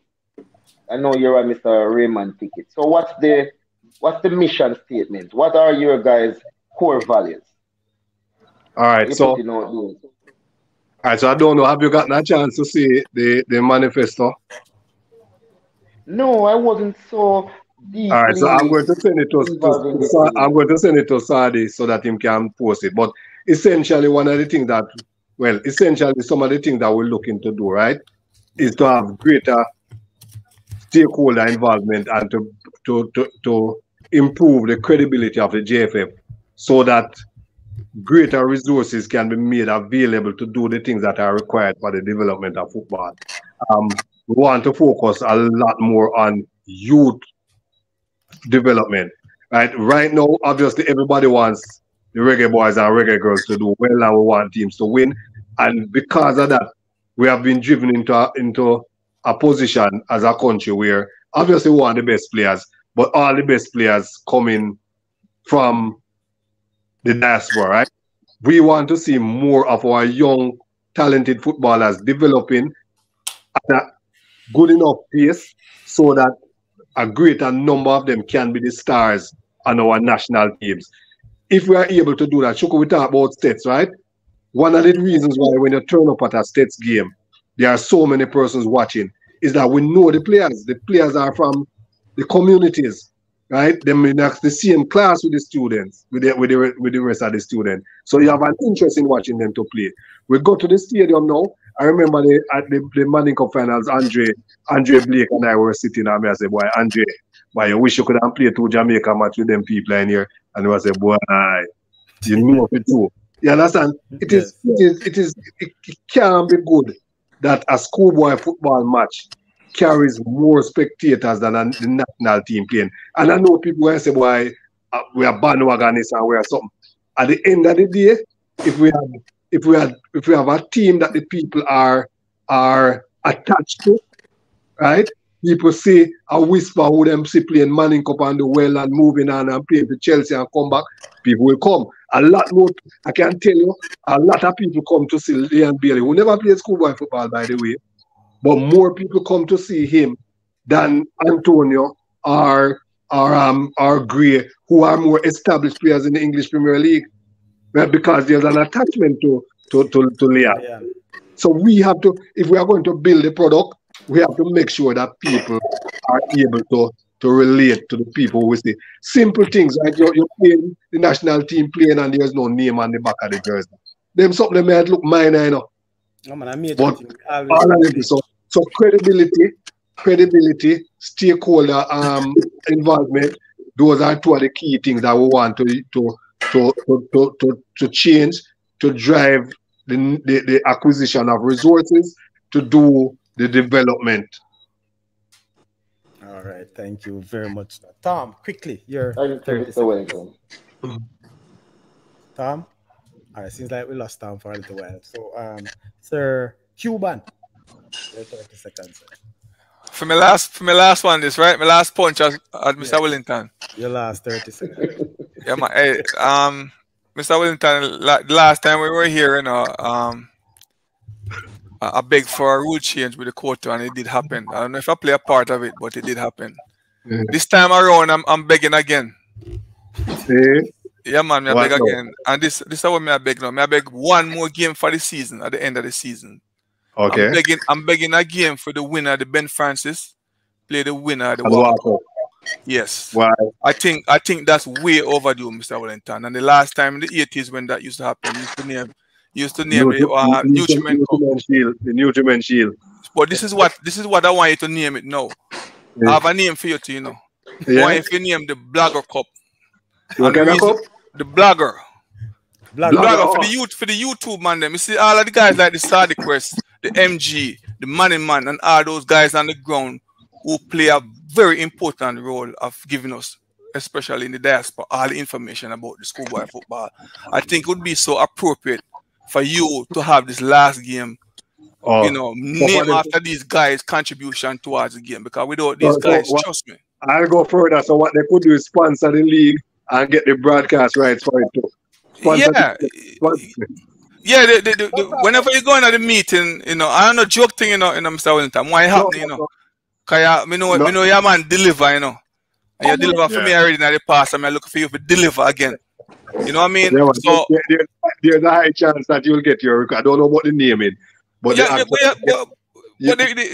But the reason behind the name, is to give these guys, the YouTuber, the find you, because those guys play a vital role in spreading this information about the schoolboy football. I don't know if you really know how important the amount of work the Saudi Crest put in. No man, we know, man.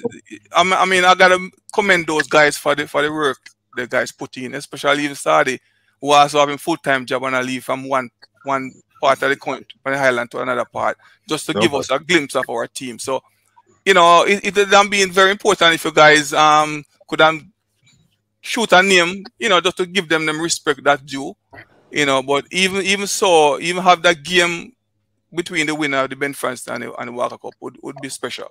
I think it will overdue, Mr. Wellington. All right, not far-fetched. As a matter of fact, and by the way, as a carbon, I'm not going to say anything else. So it's not far-fetched. And the interesting thing is that I know there are some persons who are referring to the Walker Cup at Ben France as the Losers Cup. After the Walker Cup final, the JC man them run confinement, sir, we can't play before Oliver Shield and Glenmere next week. You understand? So the kids want to play. And at the end of the day, even a big school like JC, it was important for them to win the Walker Cup. Yeah, man, it's way overdue. AKA Shuku's Loser Cup. Shuku, you have to concentrate on that one this soon, yeah? Whoa! Shuku, that happy.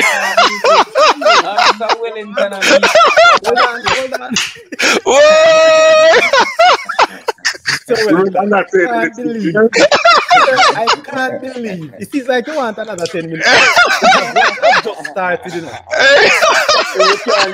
You can't drop a right and like that.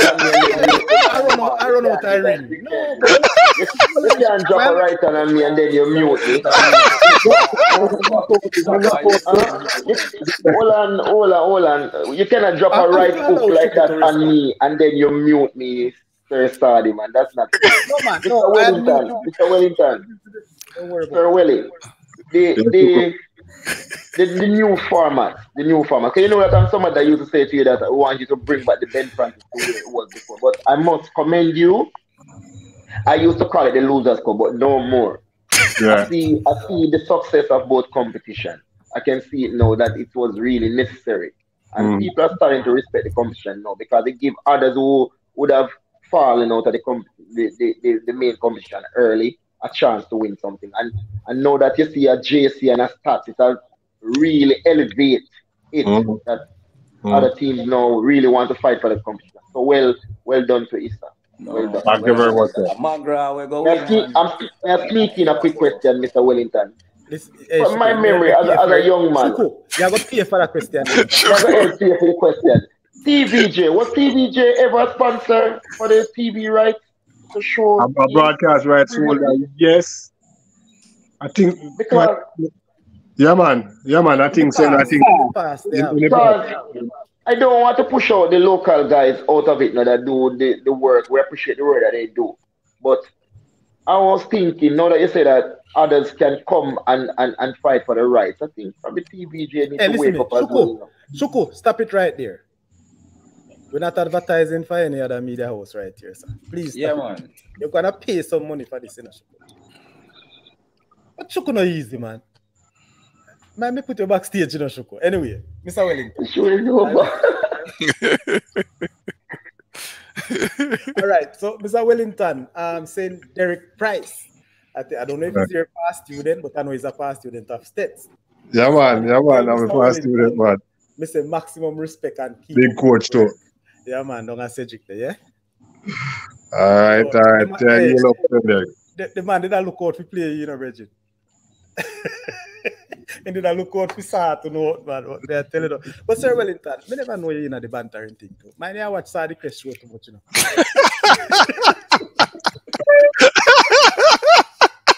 Surprise. Let's start now. Don't listen to Sally laugh, Don't listen to Sally.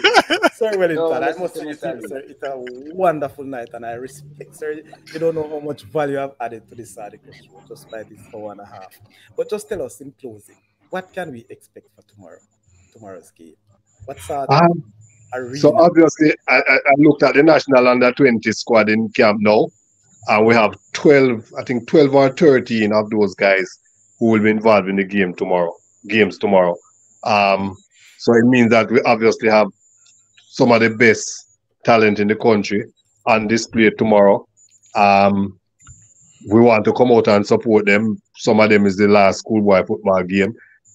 Some of them is the first time they're going to be playing inside the national stadium as well, especially some of the youngsters from the All Costa Cup team. And we want to come out and support them. As I said as well, we're going to do our presentation of awards for the season, and I think it would be nice if all the fans from the different schools come out and show their appreciation. We hear all of you talking about the wonderful season you had. I think now is an opportunity to express that gratitude to the players for their performance over the regular season. At the end of the game, a team will be announced as well to travel to Florida for the All Schools game in Lauderhill next week, Wednesday to Sunday. So please come out and give them your support. All right, sir. So what's the timing for the games and what's the cost per entry? All right, so the game start at 3 o'clock for the first game, the All Scholastic, and then 6:30 for the All Manning versus All Costa. Cheapest gate for the season, only $500 for the grandstand. My God, people can afford to miss that. Not because it is cheap, but it's a spectacle. Yeah. As we mentioned, the Costa Cup versus Alman, two big squad tomorrow. Yeah. And of course, some fine coaches as well. So people, come out. Mr. Wellington, I'm hoping that we'll get you very soon. Guess what happened? I'm going to invite you and Mr. Anderson, who promised to come on the show. So I'm kind of happy that the election is pushed back. So we have a little more time to get you people in on one ticket. I also invited Mr. Ricketts and his team or team member too at one point. Not both. I don't want both teams at the same time because it is too hot. And if it were in New York, no, we're kind of chilly. Maybe we could take you in, but so far so good. Yeah. So, sir, I thank you very much, and I ask you to present. I don't know if you want to leave anything for the Saudi Chris show tonight. Any last words for the Saudi Chris show, and of course the importance of such. And I appreciate that you entertain us as bloggers and YouTubers. Bloggers Cup, Mr. Wellington, Bloggers Cup. So what about the stadium down by West? We missed that one tonight. The stadium down by West, will it be ready for next season? Well, I should hope so, Shoko. But the last thing we have was that it would have been ready by now. I haven't checked, but it should be ready. I'm running out of battery too. So thanks very much, everybody, for having me. I think I enjoyed the time with you guys. And thanks, Sally Chris, for your coverage of schoolboy football. Important that people get the opportunity not just to watch the games, but opportunities to have discussion, because part of the enjoyment of the sport, is talking about it. So really appreciate it. Yep. Thank you. Have a good night, Mr. Wellington. Nice to have you on the show. Thank you for answering all those questions, Mr. Wellington. And thanks for bantering.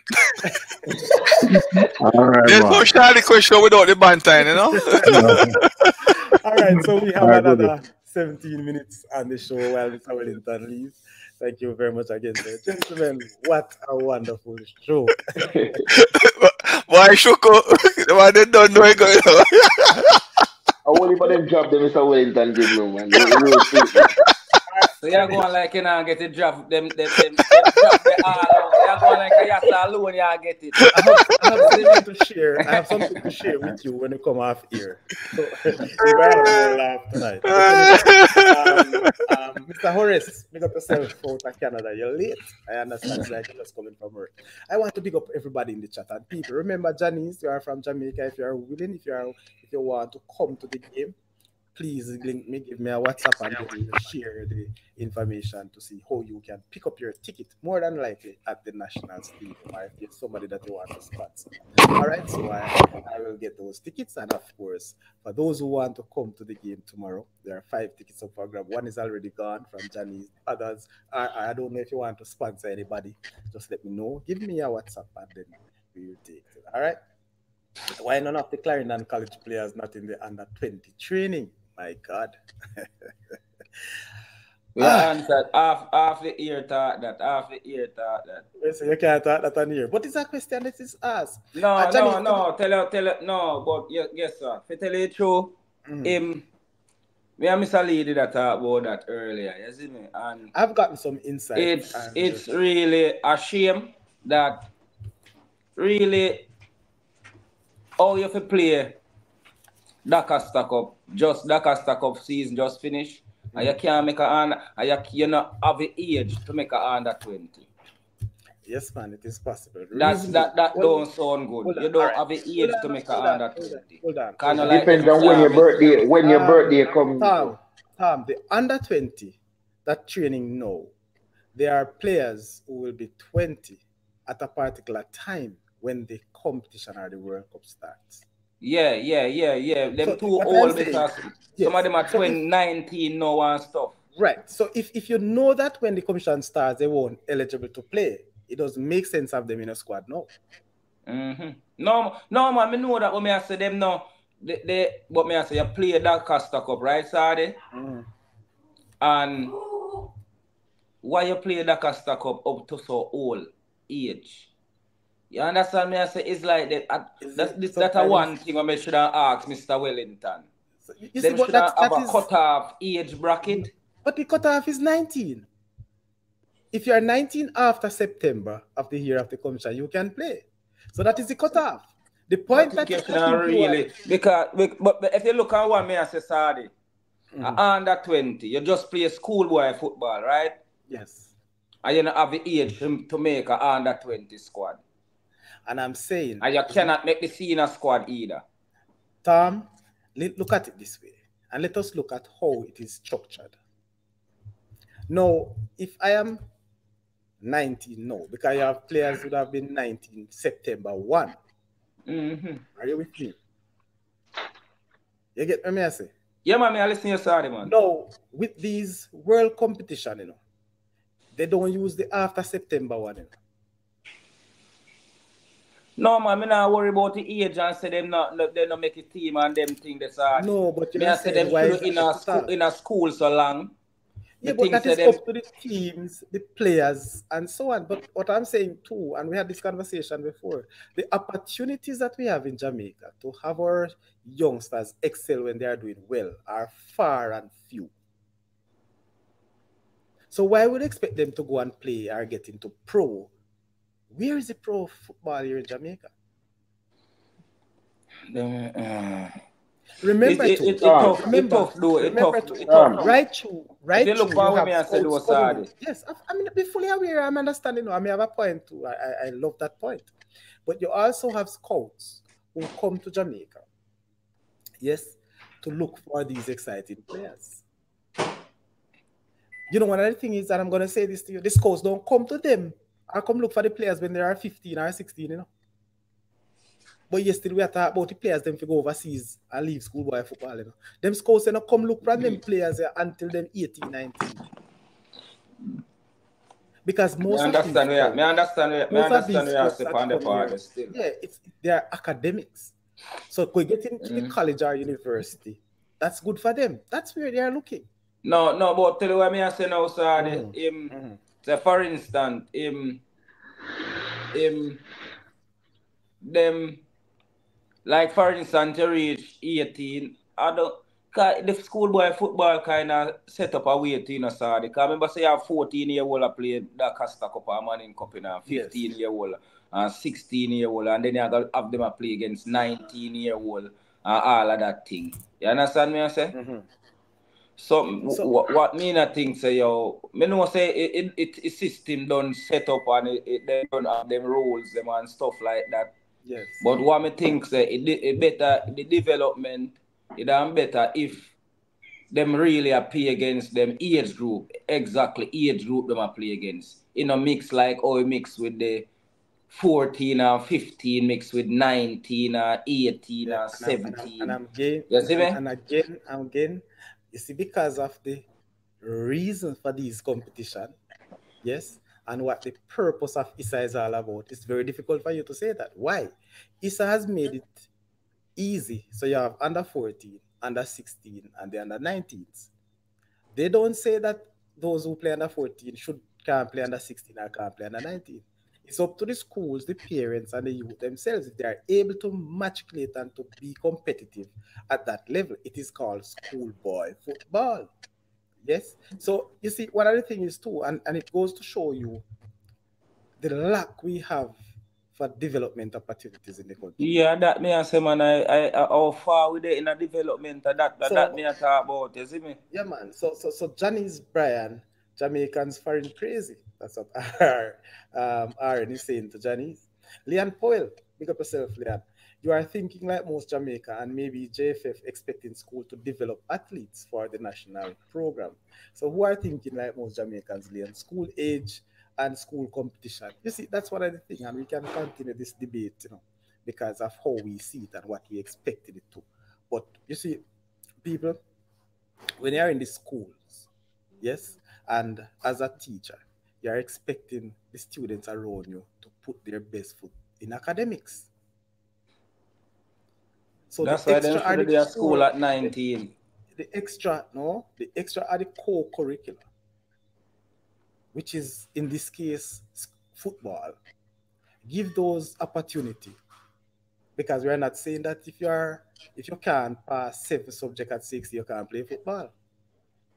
All it is asked that during your time at school you reach at a particular stage, and it is not standardized. Those grades are not standardized, so every school can set their own test or exam to suit their student. But let's not go there as such. But your point is very valid, Tom, and I understand what you're saying.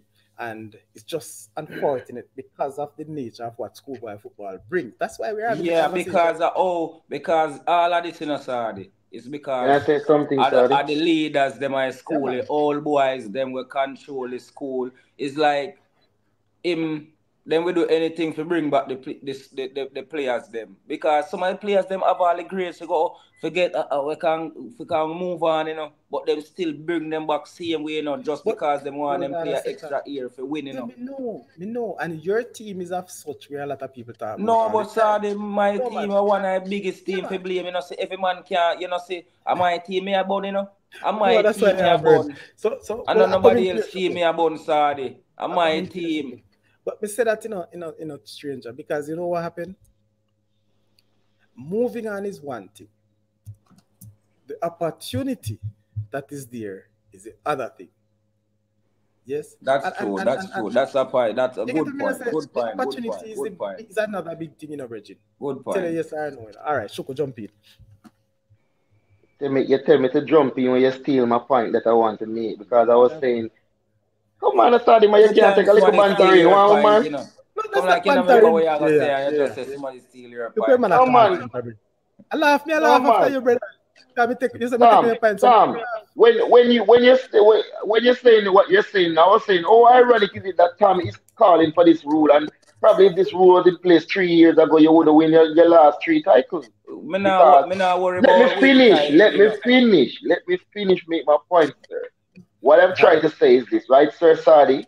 The thing is this, no? Because if you remember me saying this earlier this season, I want to know Clarendon's secret, because they have always managed consistently to retain these players playing to their last season of eligibility. And you remember me saying that? Yes. Clarendon consistently does that. Because most of the other schools, then the boys move on. And I think it helped with the success of Clarendon, right? Because that's a fact, right? That's a fact. The next thing, to answer what you're saying as well about the 14-year-old playing with the 19-year-old and the 18-year-old, I think it helped to improve them to play against those guys. I don't think it hindered them in any way. Sorry. But the 19. If you're good enough, you should play. So if a 14-year-old can make the step up to the Dicata Cup team, I don't have a problem with him playing against a 19-year-old. It can only help to improve his game playing against these bigger boys, don't you think? Yeah, but at that point, but on the other side, could the 19-year-old benefit from playing? Yes. Yes. Or if 19-year-old will benefit from playing against a 14-year-old. Tell me now. when he can run past him all the time, him see him. Every time you see him run So past it you. is two sides to it. It is two sides. No, it's not every time you're gonna run past the 14 or the 15-year-old. It's just a point me and make. Because guess what? My team, to it look, I be a 19-year-old for my team, right? Yeah, it benefit the team because the team to win. For my team, Because right? a 19-year-old boy, when that 19-year-old boy kick a ball, it's a kick. All right. Sterling. You see me? You see benefit, you see all 19-year-old up on one side and I win them almost win everything, right? Because the other point though, you know, people, there's still a lot of school who play their boys up to 19 to, you know, and win, you know. Yeah. There's still some equity in that. The fact of the matter is those boys from Clarendon College, I believe would have been more talented, better coach, better support system than those other teams who were some of them not even able to make the second round.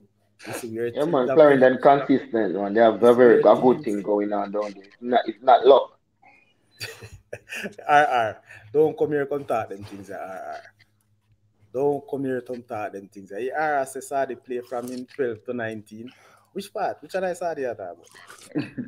Hey, sorry, me feel say back in the days, so you used to play with our 21 of them things. Yeah, man. I don't want to call a name, but because you mentioned that, I have played against a particular player from a particular school in under 16 while I was about 14 years old. I played against that man. Very skillful player at the time. And the following year, he couldn't play the cup.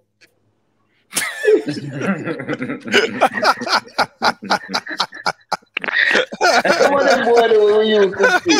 Some of those guys that we used to see, man. Trust me. So when I moved up to that, but that's what them think they started about. No, hold on. You understand me? I said no, sorry. That's a striker me I talk about. And as a little defender, I started Fred to play against a man there my first year at the Cup. Yeah, man. But he couldn't play because he was too old for the Costa Cup, but he played at 16 the year before. All that possible. You know things say also man wish Malakaya, Douglas them and Kaim Dixon them and Christopher Hull them and all of them never come back this year. Last year. Man, I wish them never come back last year. I pray. So that's how it goes, man. And people, you know, I say that. What should I tell the people? I didn't play that cast. Well, yes, of course, I play from here at 12. So we play under 12, under 14, under 15, under 16, and under 19. What is wrong with that, RR? Talk up the good things about it, Dan, sorry. God have mercy. Bevy, Brown, uno just leave sorry press alone. Let's consider. Sorry. I think I played 5 years after Costa Cup. Is that fine? 5 years. Done. Gentlemen. Yes, go ahead. We never get to elaborate on it, but Mr. Wellington brought up some points in the man. It's really scandalous in the man to know that they're using the beach volleyball guys. They're edging for them to vote, but the referees are not allowed to vote. This thing just smell. Don't you think? Where is it? Shoko, it smell fishy. It must be fishy. It smell like fish. It must be fishy. You know, I wasn't following this thing so much, you know, Sardi. But trust me, when I hear something like that, trust me, it don't look good. I only but think fishy or everything, Shoko, you have to really. You and Brown. Yeah, tell the people how much you are to play. I know, but I make up no story. All right? But they will draw you out in the chat, Sardi. They will draw you out in the chat. Hey, Shoko. Yes, Lee. I probably know something about Sadi with me, you know. What you say? You don't know, sir. Yeah, because I'm a follow up RR, bud. Yeah, man. Man has some secret for Sadi. Sardi, man, you're one of the man who play when you're 21, you know.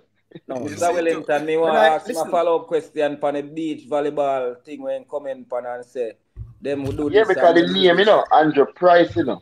Me did want to know how long them do that, how long ago them do it, or if I recently. Big man, you know, say while we the on the show, 3 times my boss text me. So Yeah. yes, he had promised. He said to me, 1 hour, my boss. And that's one of the reasons too, as may I say, if we have all of us here, then the show can done. Yeah. Get out as much as we want to. Yeah, but You me not ask too understand? much question. I should take over No a show man, in a no, Saudi. no, we're not going that way. We're not going that way. I'm Saudi, just saying. Saudi. Sorry Me that talk about Rankin, sorry Saudi. that Rankin and Me Ed talk Boy weren't Saudi. here though, Should and take over Larone. the show. Every minute him say one more. Every minute him say one more question. Every minute. You see me? Focus me every night, every day. So me not give no opportunity for You you know ask what I'm question. getting about. That's why you're giving so When much you only chance mic, tonight. when you only mic, I'm telling you why we give him so much chance. I knew that him and Mr. Wellington would have something tonight. She could But tell me say Mr. Wellington a bridging.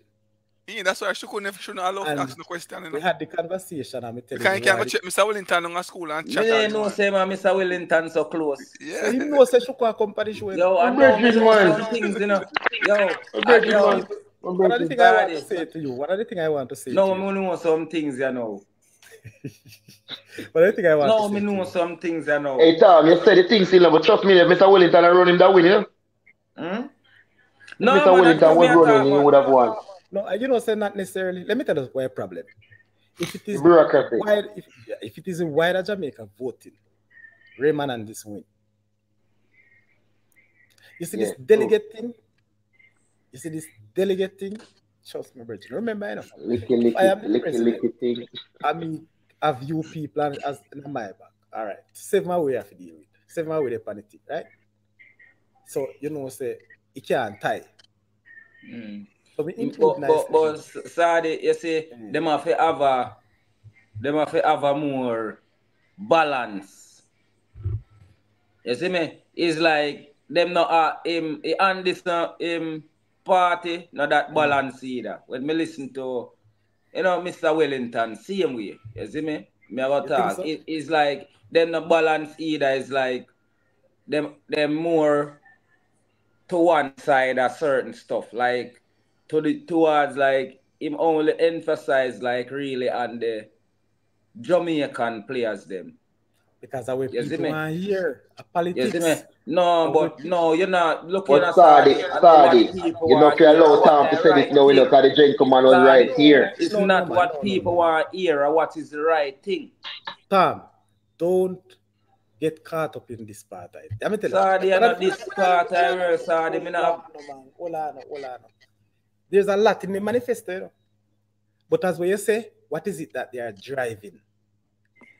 Look yeah, here. but This I will say election. right here, so me drop me a Hold on, talk about in so, a but you have Saudi. to Tom, there's a understand. lot of people that want to hear that. There's a lot of Tom, people that want to get the local players in. It's a big part of this thing here. It's a what big talking point.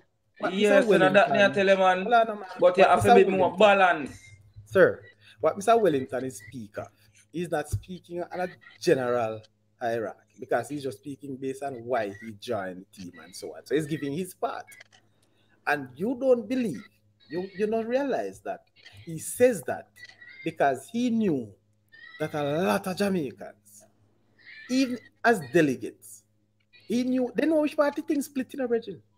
So they're trying to use the points that they believe the delegates tend to go at, even though incumbent have a lot of the delegates in his back pocket. Saudi, me is a man in a Saudi, me listen everything, Me listen everything in a Saudi, and me have to listen when you are talking, when him talk. You understand me, I say? Put everything into understanding. You understand me, I say? Yes. And stuff like that. You understand me? So, remember in a Saudi, overseas me live, And you know more than That me. you have to remember, say, overseas me live. I remember, say, me have kids overseas, born overseas also. So me have to Yes, think, but, me have to think about my kids them also. Cause guess alright, what? I end well, I know. idea. Look at me telling us Saudi. Let me tell you why We I in a want to cut Saudi. you. Well, let me tell you why I want to cut you. Me don't want to cut you. Me have to just stop you. Remember your thoughts. Listen to what you're saying. You have to think about your kids. So you know Yeah. you got personal. No, these guys are giving their personal views too. So you see the same thing. No. Look at us Saudi. Look at why me have to think about my kids. You see me? Cause my kids them a part of me. And me a part of Jamaica. You understand me? Saudi, I send say, the link to Ancina. Say Ancina say although me send no the live link. in Jamaica, I am In still the a chat part of box. it. You understand me? I say. So suppose now me say yo as a man, me love Jamaica like that. So me bred it in my pitney them say yo a Jamaica them first thing. You see me I say? So when them grow up, a Jamaica them have to choose first. A Jamaica them thing. Me bred that in a them 100%. You understand me I say? Yes. So it's like you know me understand what them I say still. Cause them don't like some star upon Jamaica side from Jamaica wish while. Star upon Jamaica side from Jamaica even right now. You understand me I say? But I think they could say it in a better way. Like because you know if people are born out of Jamaica and people that born in Jamaica, they cannot be as one, you know. But there's some way we can come together and compromise and come to one. You understand Yes. what I say? Because in the end of the day, we are all one. No man. Tom, can I say something to you, Like I Tom? said, Tom, Yeah. I respect your views, same Tom, way, you know. I just try to Yeah. make you see, know. you see the point where you try to make, I respect it still enough, Tom. But other Jamaican, Tom, be honest in yourself. Wouldn't you, to be patriotic, wouldn't you like to see a mostly dominant local presence in the team? And even the coach would like to be a Jamaican as well. I ain't lying to you. I'm just being honest. But that's just by being a biased Jamaican. And I'm not being, I'm just being honest. I would prefer the coach to be Jamaican as well. You understand what I'm telling you? wait no. And that's most how we think as a Jamaican. We think bias. You see You me? know, You We not consider think. that You bias? understand me? No, You see, if you go think, you have to think for everybody. Cause guess what? Me no mind all Jamaican in our side, you know. But give everybody an equal opportunity. Don't just say, this your way you want. But how You can I be understand me? biased when I say I can understand the point you're making, but I'm just telling This you you my go push for. preference. It's not a so bias. That means if you It's just want, a preference that I would like. wait now. hold on, Shuko. Wait now, Shuko. If this you want, right? This is what you're gonna go for. So if you don't need a player out of the diaspora and you have 24 person from Jamaica, or you think they can make it side and carry you go somewhere in a tournament, that's the 24 or 23 players gonna pick. You're gonna pick. You're not gonna look out of the Jamaica because you already know say, all right, we have this right here so we can use. So we not have to go out of way if we go use nothing else. You understand me? One of the point is, you know, No. and truly, hold on there. I have read a part of the manifesto, and the reason is a part we downloaded from somewhere. Now, as much as they speak, in my view, talk about local players. Honestly, I don't think he's saying that there will be no overseas players. As much as how Exactly. they spoke. They understand where you come from, you know, Tom. No feel no way, you know. But look at it this way. January, the coach says that our schoolboys, our Jamaicans, are ready for this. I mean, I like that. I mean, say me not like that. Well, that's what he says. You get what I'm saying? But his reasons behind that is the reason behind that fear? Him No, just reason answer behind that. that is a little bit is a fear. It's fear in a way because if the competition that them are gonna go up against is mostly like professional players gonna be on those other under 20 side. You So this is what understand? I'm If you saying. want to really go somewhere in a tournament, you have to really bring players that really play now like a more professional football. So you see when me I say no, when me talk, but when me I try to say to you say, when somebody says something, it might sound away on the other side or in your ears. But if you look at the reason and the reasons given, then the outlook may be different. So again, I don't take a lot of these things personal. Some of them may not take seriously because it is a matter of politics, it's a matter of winning people. And you and I know that when you want to get somebody on your side, regardless of who, you're going to talk some things when they're probably not even go so you're going to talk what the ears want to hear. But if you're not gonna get me support again, if you not pull through with whatever we discuss, you say you're gonna do, and you know how you're gonna get back me support if you not do what we say we're not gonna do. You and I no have no support where they want. Look at who Don't have a support vote. them a look. At this No, man, point, me not talking about me and you. You understand me? I say I'm talking about the person that's gonna elect them to the office. Remember, say them a try please, you know.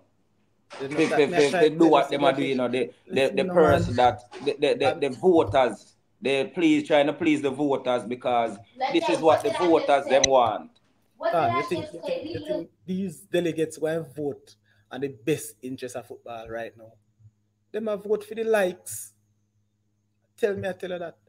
The delegates not going to vote for the best interest of football. They will say that they never say anything different.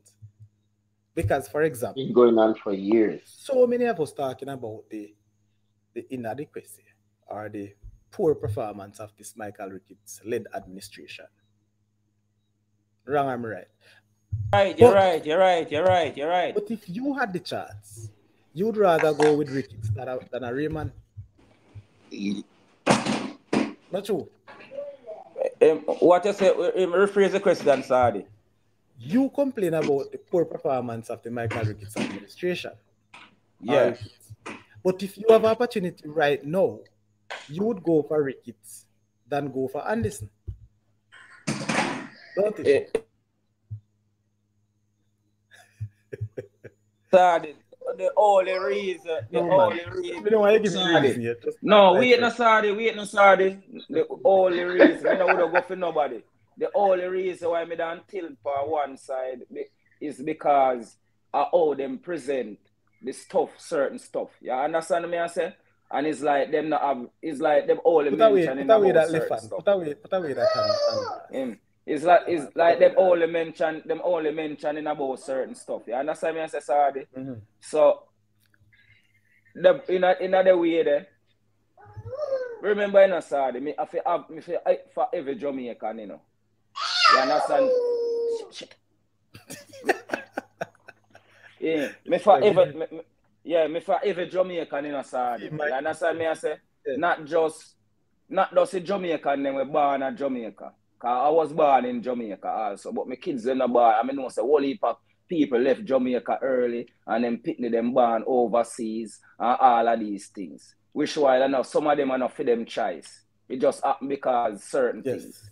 You understand me? I say? So it's like, and some enough people feel like they are Jamaicans also, even though them over here. You understand me? I say same way. You see me? I say so. And guess what, Sadi? And I just you see even me, Sadi, when I come to Jamaica, because me there Jamaica, they are foreign so long. You know that enough people call me foreigner. Call me American. You're a foreigner. Call me American. Are you an American? Are you an American? Me a Jamaican. No, are you an American? Yes or no? Yeah, yes, me an American citizen. Yes. Yeah. So you're American. But at the same time, Sadi, I am not an American because when you look at my birth certificate, Sadi, when you look at my birth certificate, a Jamaican born, I can't change that. Can you travel on your birth certificate? No, I can't travel for my birth certificate, Sadi. So what you travel on? My passport or ID. You travel for an ID. You think me can travel for ID? But me only can travel ID for ID in a country. I can't travel for ID to Jamaica. If I go for one plane to Jamaica from town to Mobile, I represent the passport. Hey, I'm seeing us sneaking and answer nothing. But anyway, but Sadi, me not try fight the Jamaican players. Me no come. Me don't love if me say Jamaican player full up in inside. No come. Me love me Jamaican baller. Them, you know. That's why I watch everything sports at Jamaica. You know. You understand me? I say? So if Tom, if that's the case, then it sounds like you guys want the team to be all Jamaican, right? No, all local players. Me not say that. No, that's what my sentiment of what me get out of what they saying in the Anderson party is saying. That's what I get. That's my opinion of what we get out of it. That's why I was it. Okay.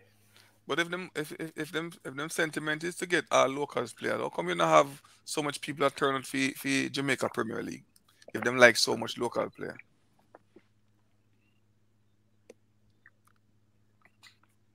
Go We again, should. Lee. Good question. No, Good I'm just question. saying. No, I'm just A saying. good, a good question that. If their sentiment is about getting so much local player to play for the national team, but what about when the Jamaican Premier League are playing? There's nobody supporting them.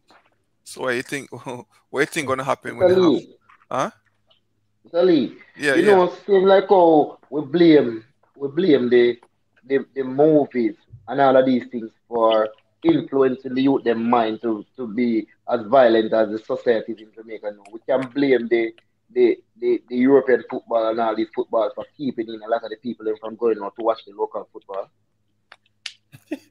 You know, Oh, so a you're gonna second blame person me hear say it you're though. gonna blame Premier League for you guys not to turn out for go watch. So a lot of time when we never had no European football to watch, most people would have gone out and gone watch the local football. Sometime So all in the early morning, some people not under go the bother play Premier League, football again. Them under the stay in Premier and watch League, the if you blame, football. But is the but TV you must but blame. Shuko, one of You the can't things blame the you know, Premier League for that. when I think still you know the problem with the Premier League. Like for example, the schoolboy football now. You know, people would have go to school from all over. You might find people living in live at town come to school at Clarendon and vice versa. You know what I mean? So you will find so when a school are play, you're gonna have students from all over go support the school, no matter what. But I think with the Jamaica Premier League is more of where the team is from. Cause I don't think you probably going to see one supporters that will leave from Tivoli and go over Waterhouse, go watch Waterhouse to play.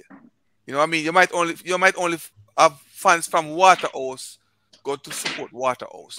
You probably don't see no outside supporters that go drive all the way from Clarendon, all the way from Really? Tivoli, all the way from Aberview to go My youth, you couldn't have support said it earlier. Waterhouse, right?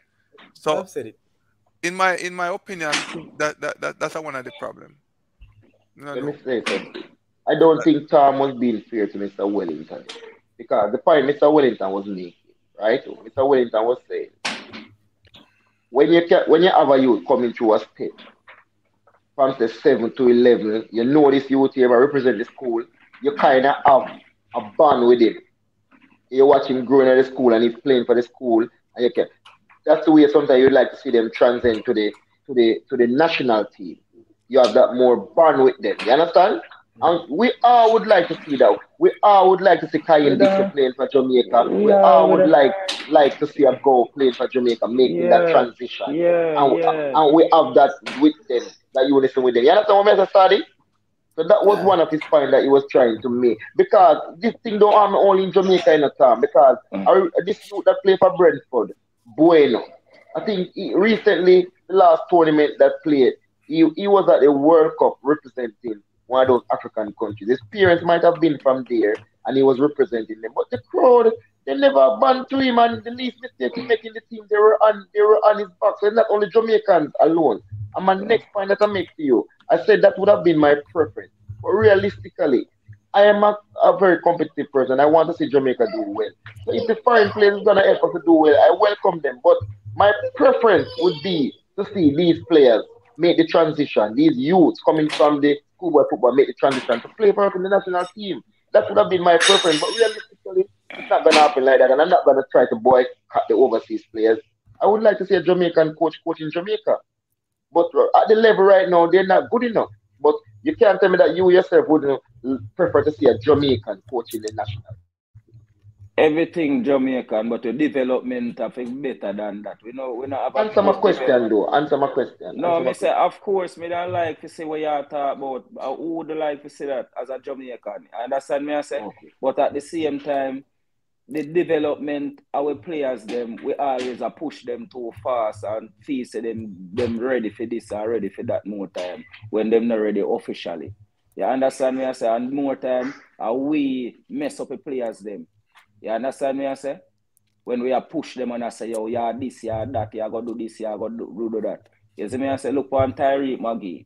You see me I say, everybody feels say, yo, Tyreek Maggie, and I go be this and that. You see me I say, in a end idea. US selling in right now. You understand me I Why is say? that so, Tom? Eh? Where do you put the blame? No And coaching. No coaching. No why? What coaching, the man. coach Eh? wasn't developed properly? Development. Of course. You think I just kick ball at development? But may I ask you a question? Do you think the physicality of Tyreek Magri, you think he is able to do better or do get it be more physical No, I based know on in his physical, structure? but I know in physical, I'm problem, What is Sadi. it probably? Is that mental thing? No, I know see a mental Discipline. thing, Sadi.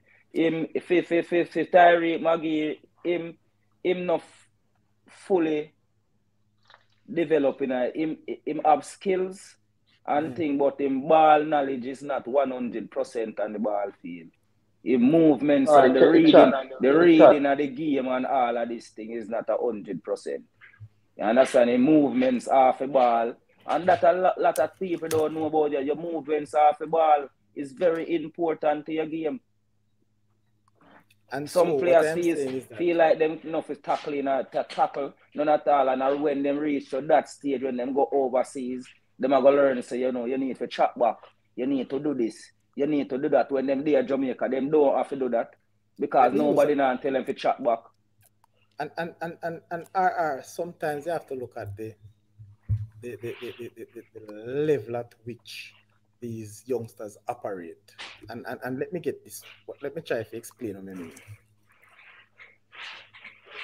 Tracking back or high press, to which some call in an international and call it genge press. Yes, those high pressing games and those tracking back is that a long time our coaching philosophy have that, wide scale, You remember the days when the preferred formation in football, maybe you're too young to remember that, was 4-2-4. When we just learned football, that was a preferred formation. 4 defenders, 2 midfield, and 4 forward. Or 2 forward and 2 wingers, if you want to call it that. What type of football you think? You think we could have even make that those passing game?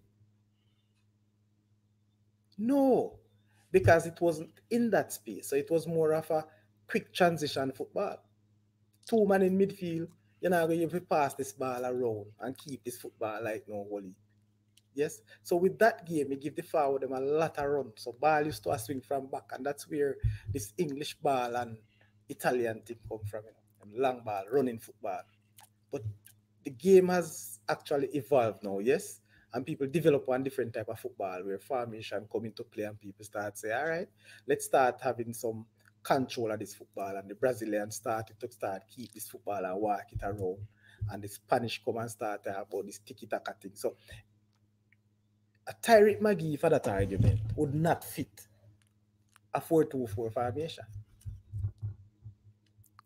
regardless of his mental capacity,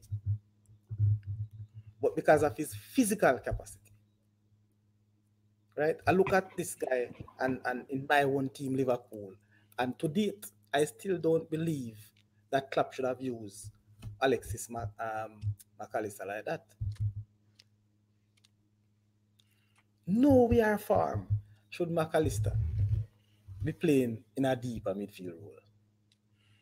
When I saw this guy for Brighton and I saw him for Argentina, you don't see him playing that type of football. And that's where he plays at his best.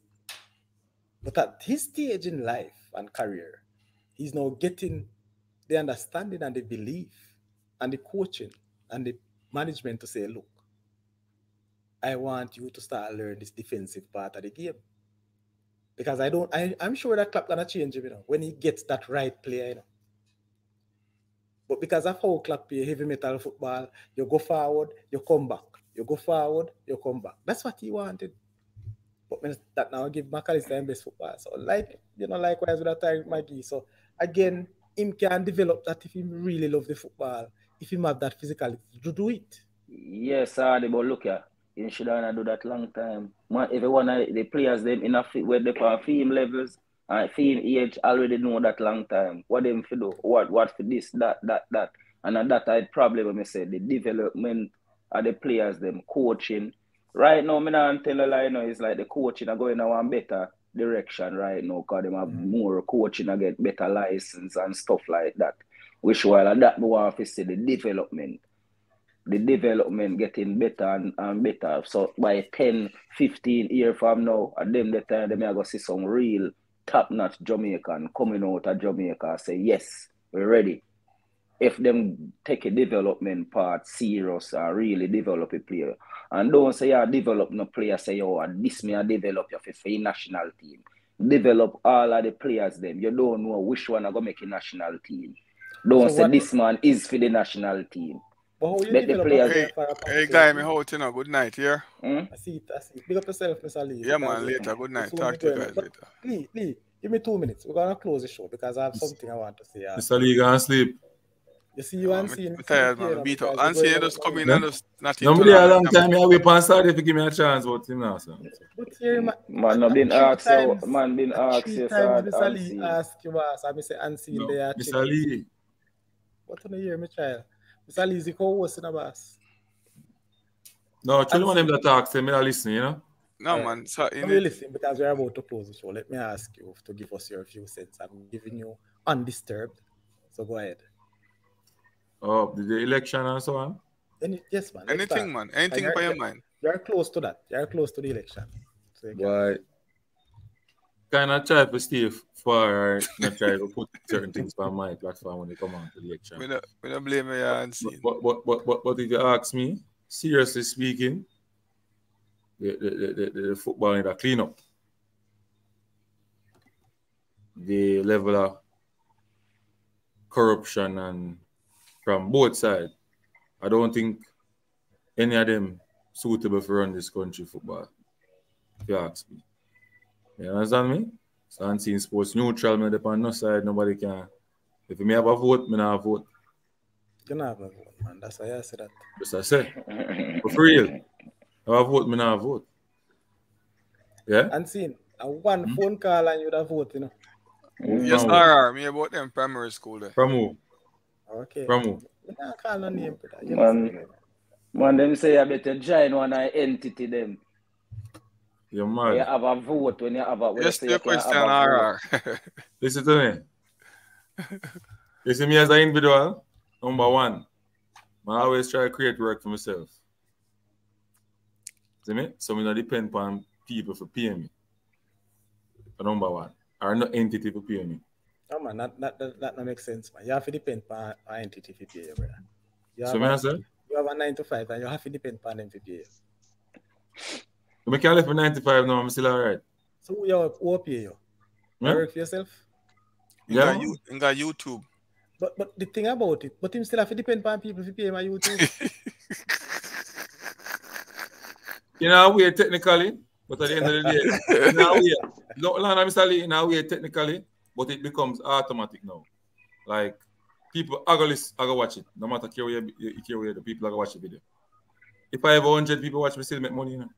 No, but what I am simply saying, my boss. So you're depending on the 100 people or the 2 people for watch it for you make money. It's technically it depends, but looking at it, I'm saying this to say, whatever you do in life, there's always some dependability. And in the same breath, because you're so caught up in football, like many of us, if we had a vote, right now, to we see things go, we are going to shut we are going to vote. No matter what you want to say. Vote. Listen, this is not a national thing. It's a delegate thing, brother. You think you want to have them delegate the spoil them? Anyone have a vote?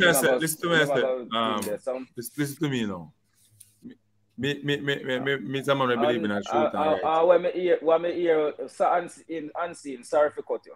They have 2 minutes there. I'm close the show. Most of the YouTubers them, none of them have a side. What do you think? Yes, and be a lie on a tell. Be a lie on a tell. You hear me tell you? Be a lie on a tell. Them say them not have no side. None of them have no. We not depend on no side. We not depend on no side. We not depend on no side. You see me? Me have my own views, brother. No, every man have them own views, sir. Every man have them own views. Every man have them own views. But me neutral. That's the way I say right now because you know what I say right now. Front. Because you don't know which part you can get a work in the end idea for much one of them. What is the man you talk about, man? Virgin. All of them when I tell you, I told me I want to talk my business. Love it alone. Hansi, you can't listen. You can't listen to Tom Stranger more time. Me not answer, you know. Me not answer. You can't listen to Tom Stranger more time. Yes, alright, that need to change, man.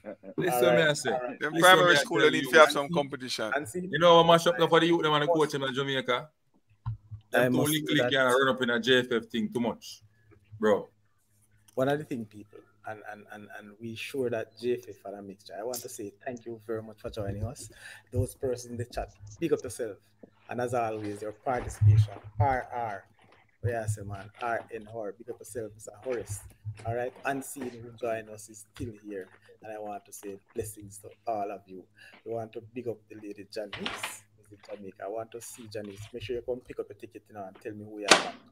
D-Cup or Manning Cup. And that's what I think I want to talk about as well. Davy Brown, you're an RR come at Jawad Sadi Crest, but not wrong. We don't have nothing to hide. Leon, big up yourself as well. All right. And big up to every single one. Said Derek, the man from States, big coach. Down at Chilani, right? All right. So Janice Bryan will get her ticket.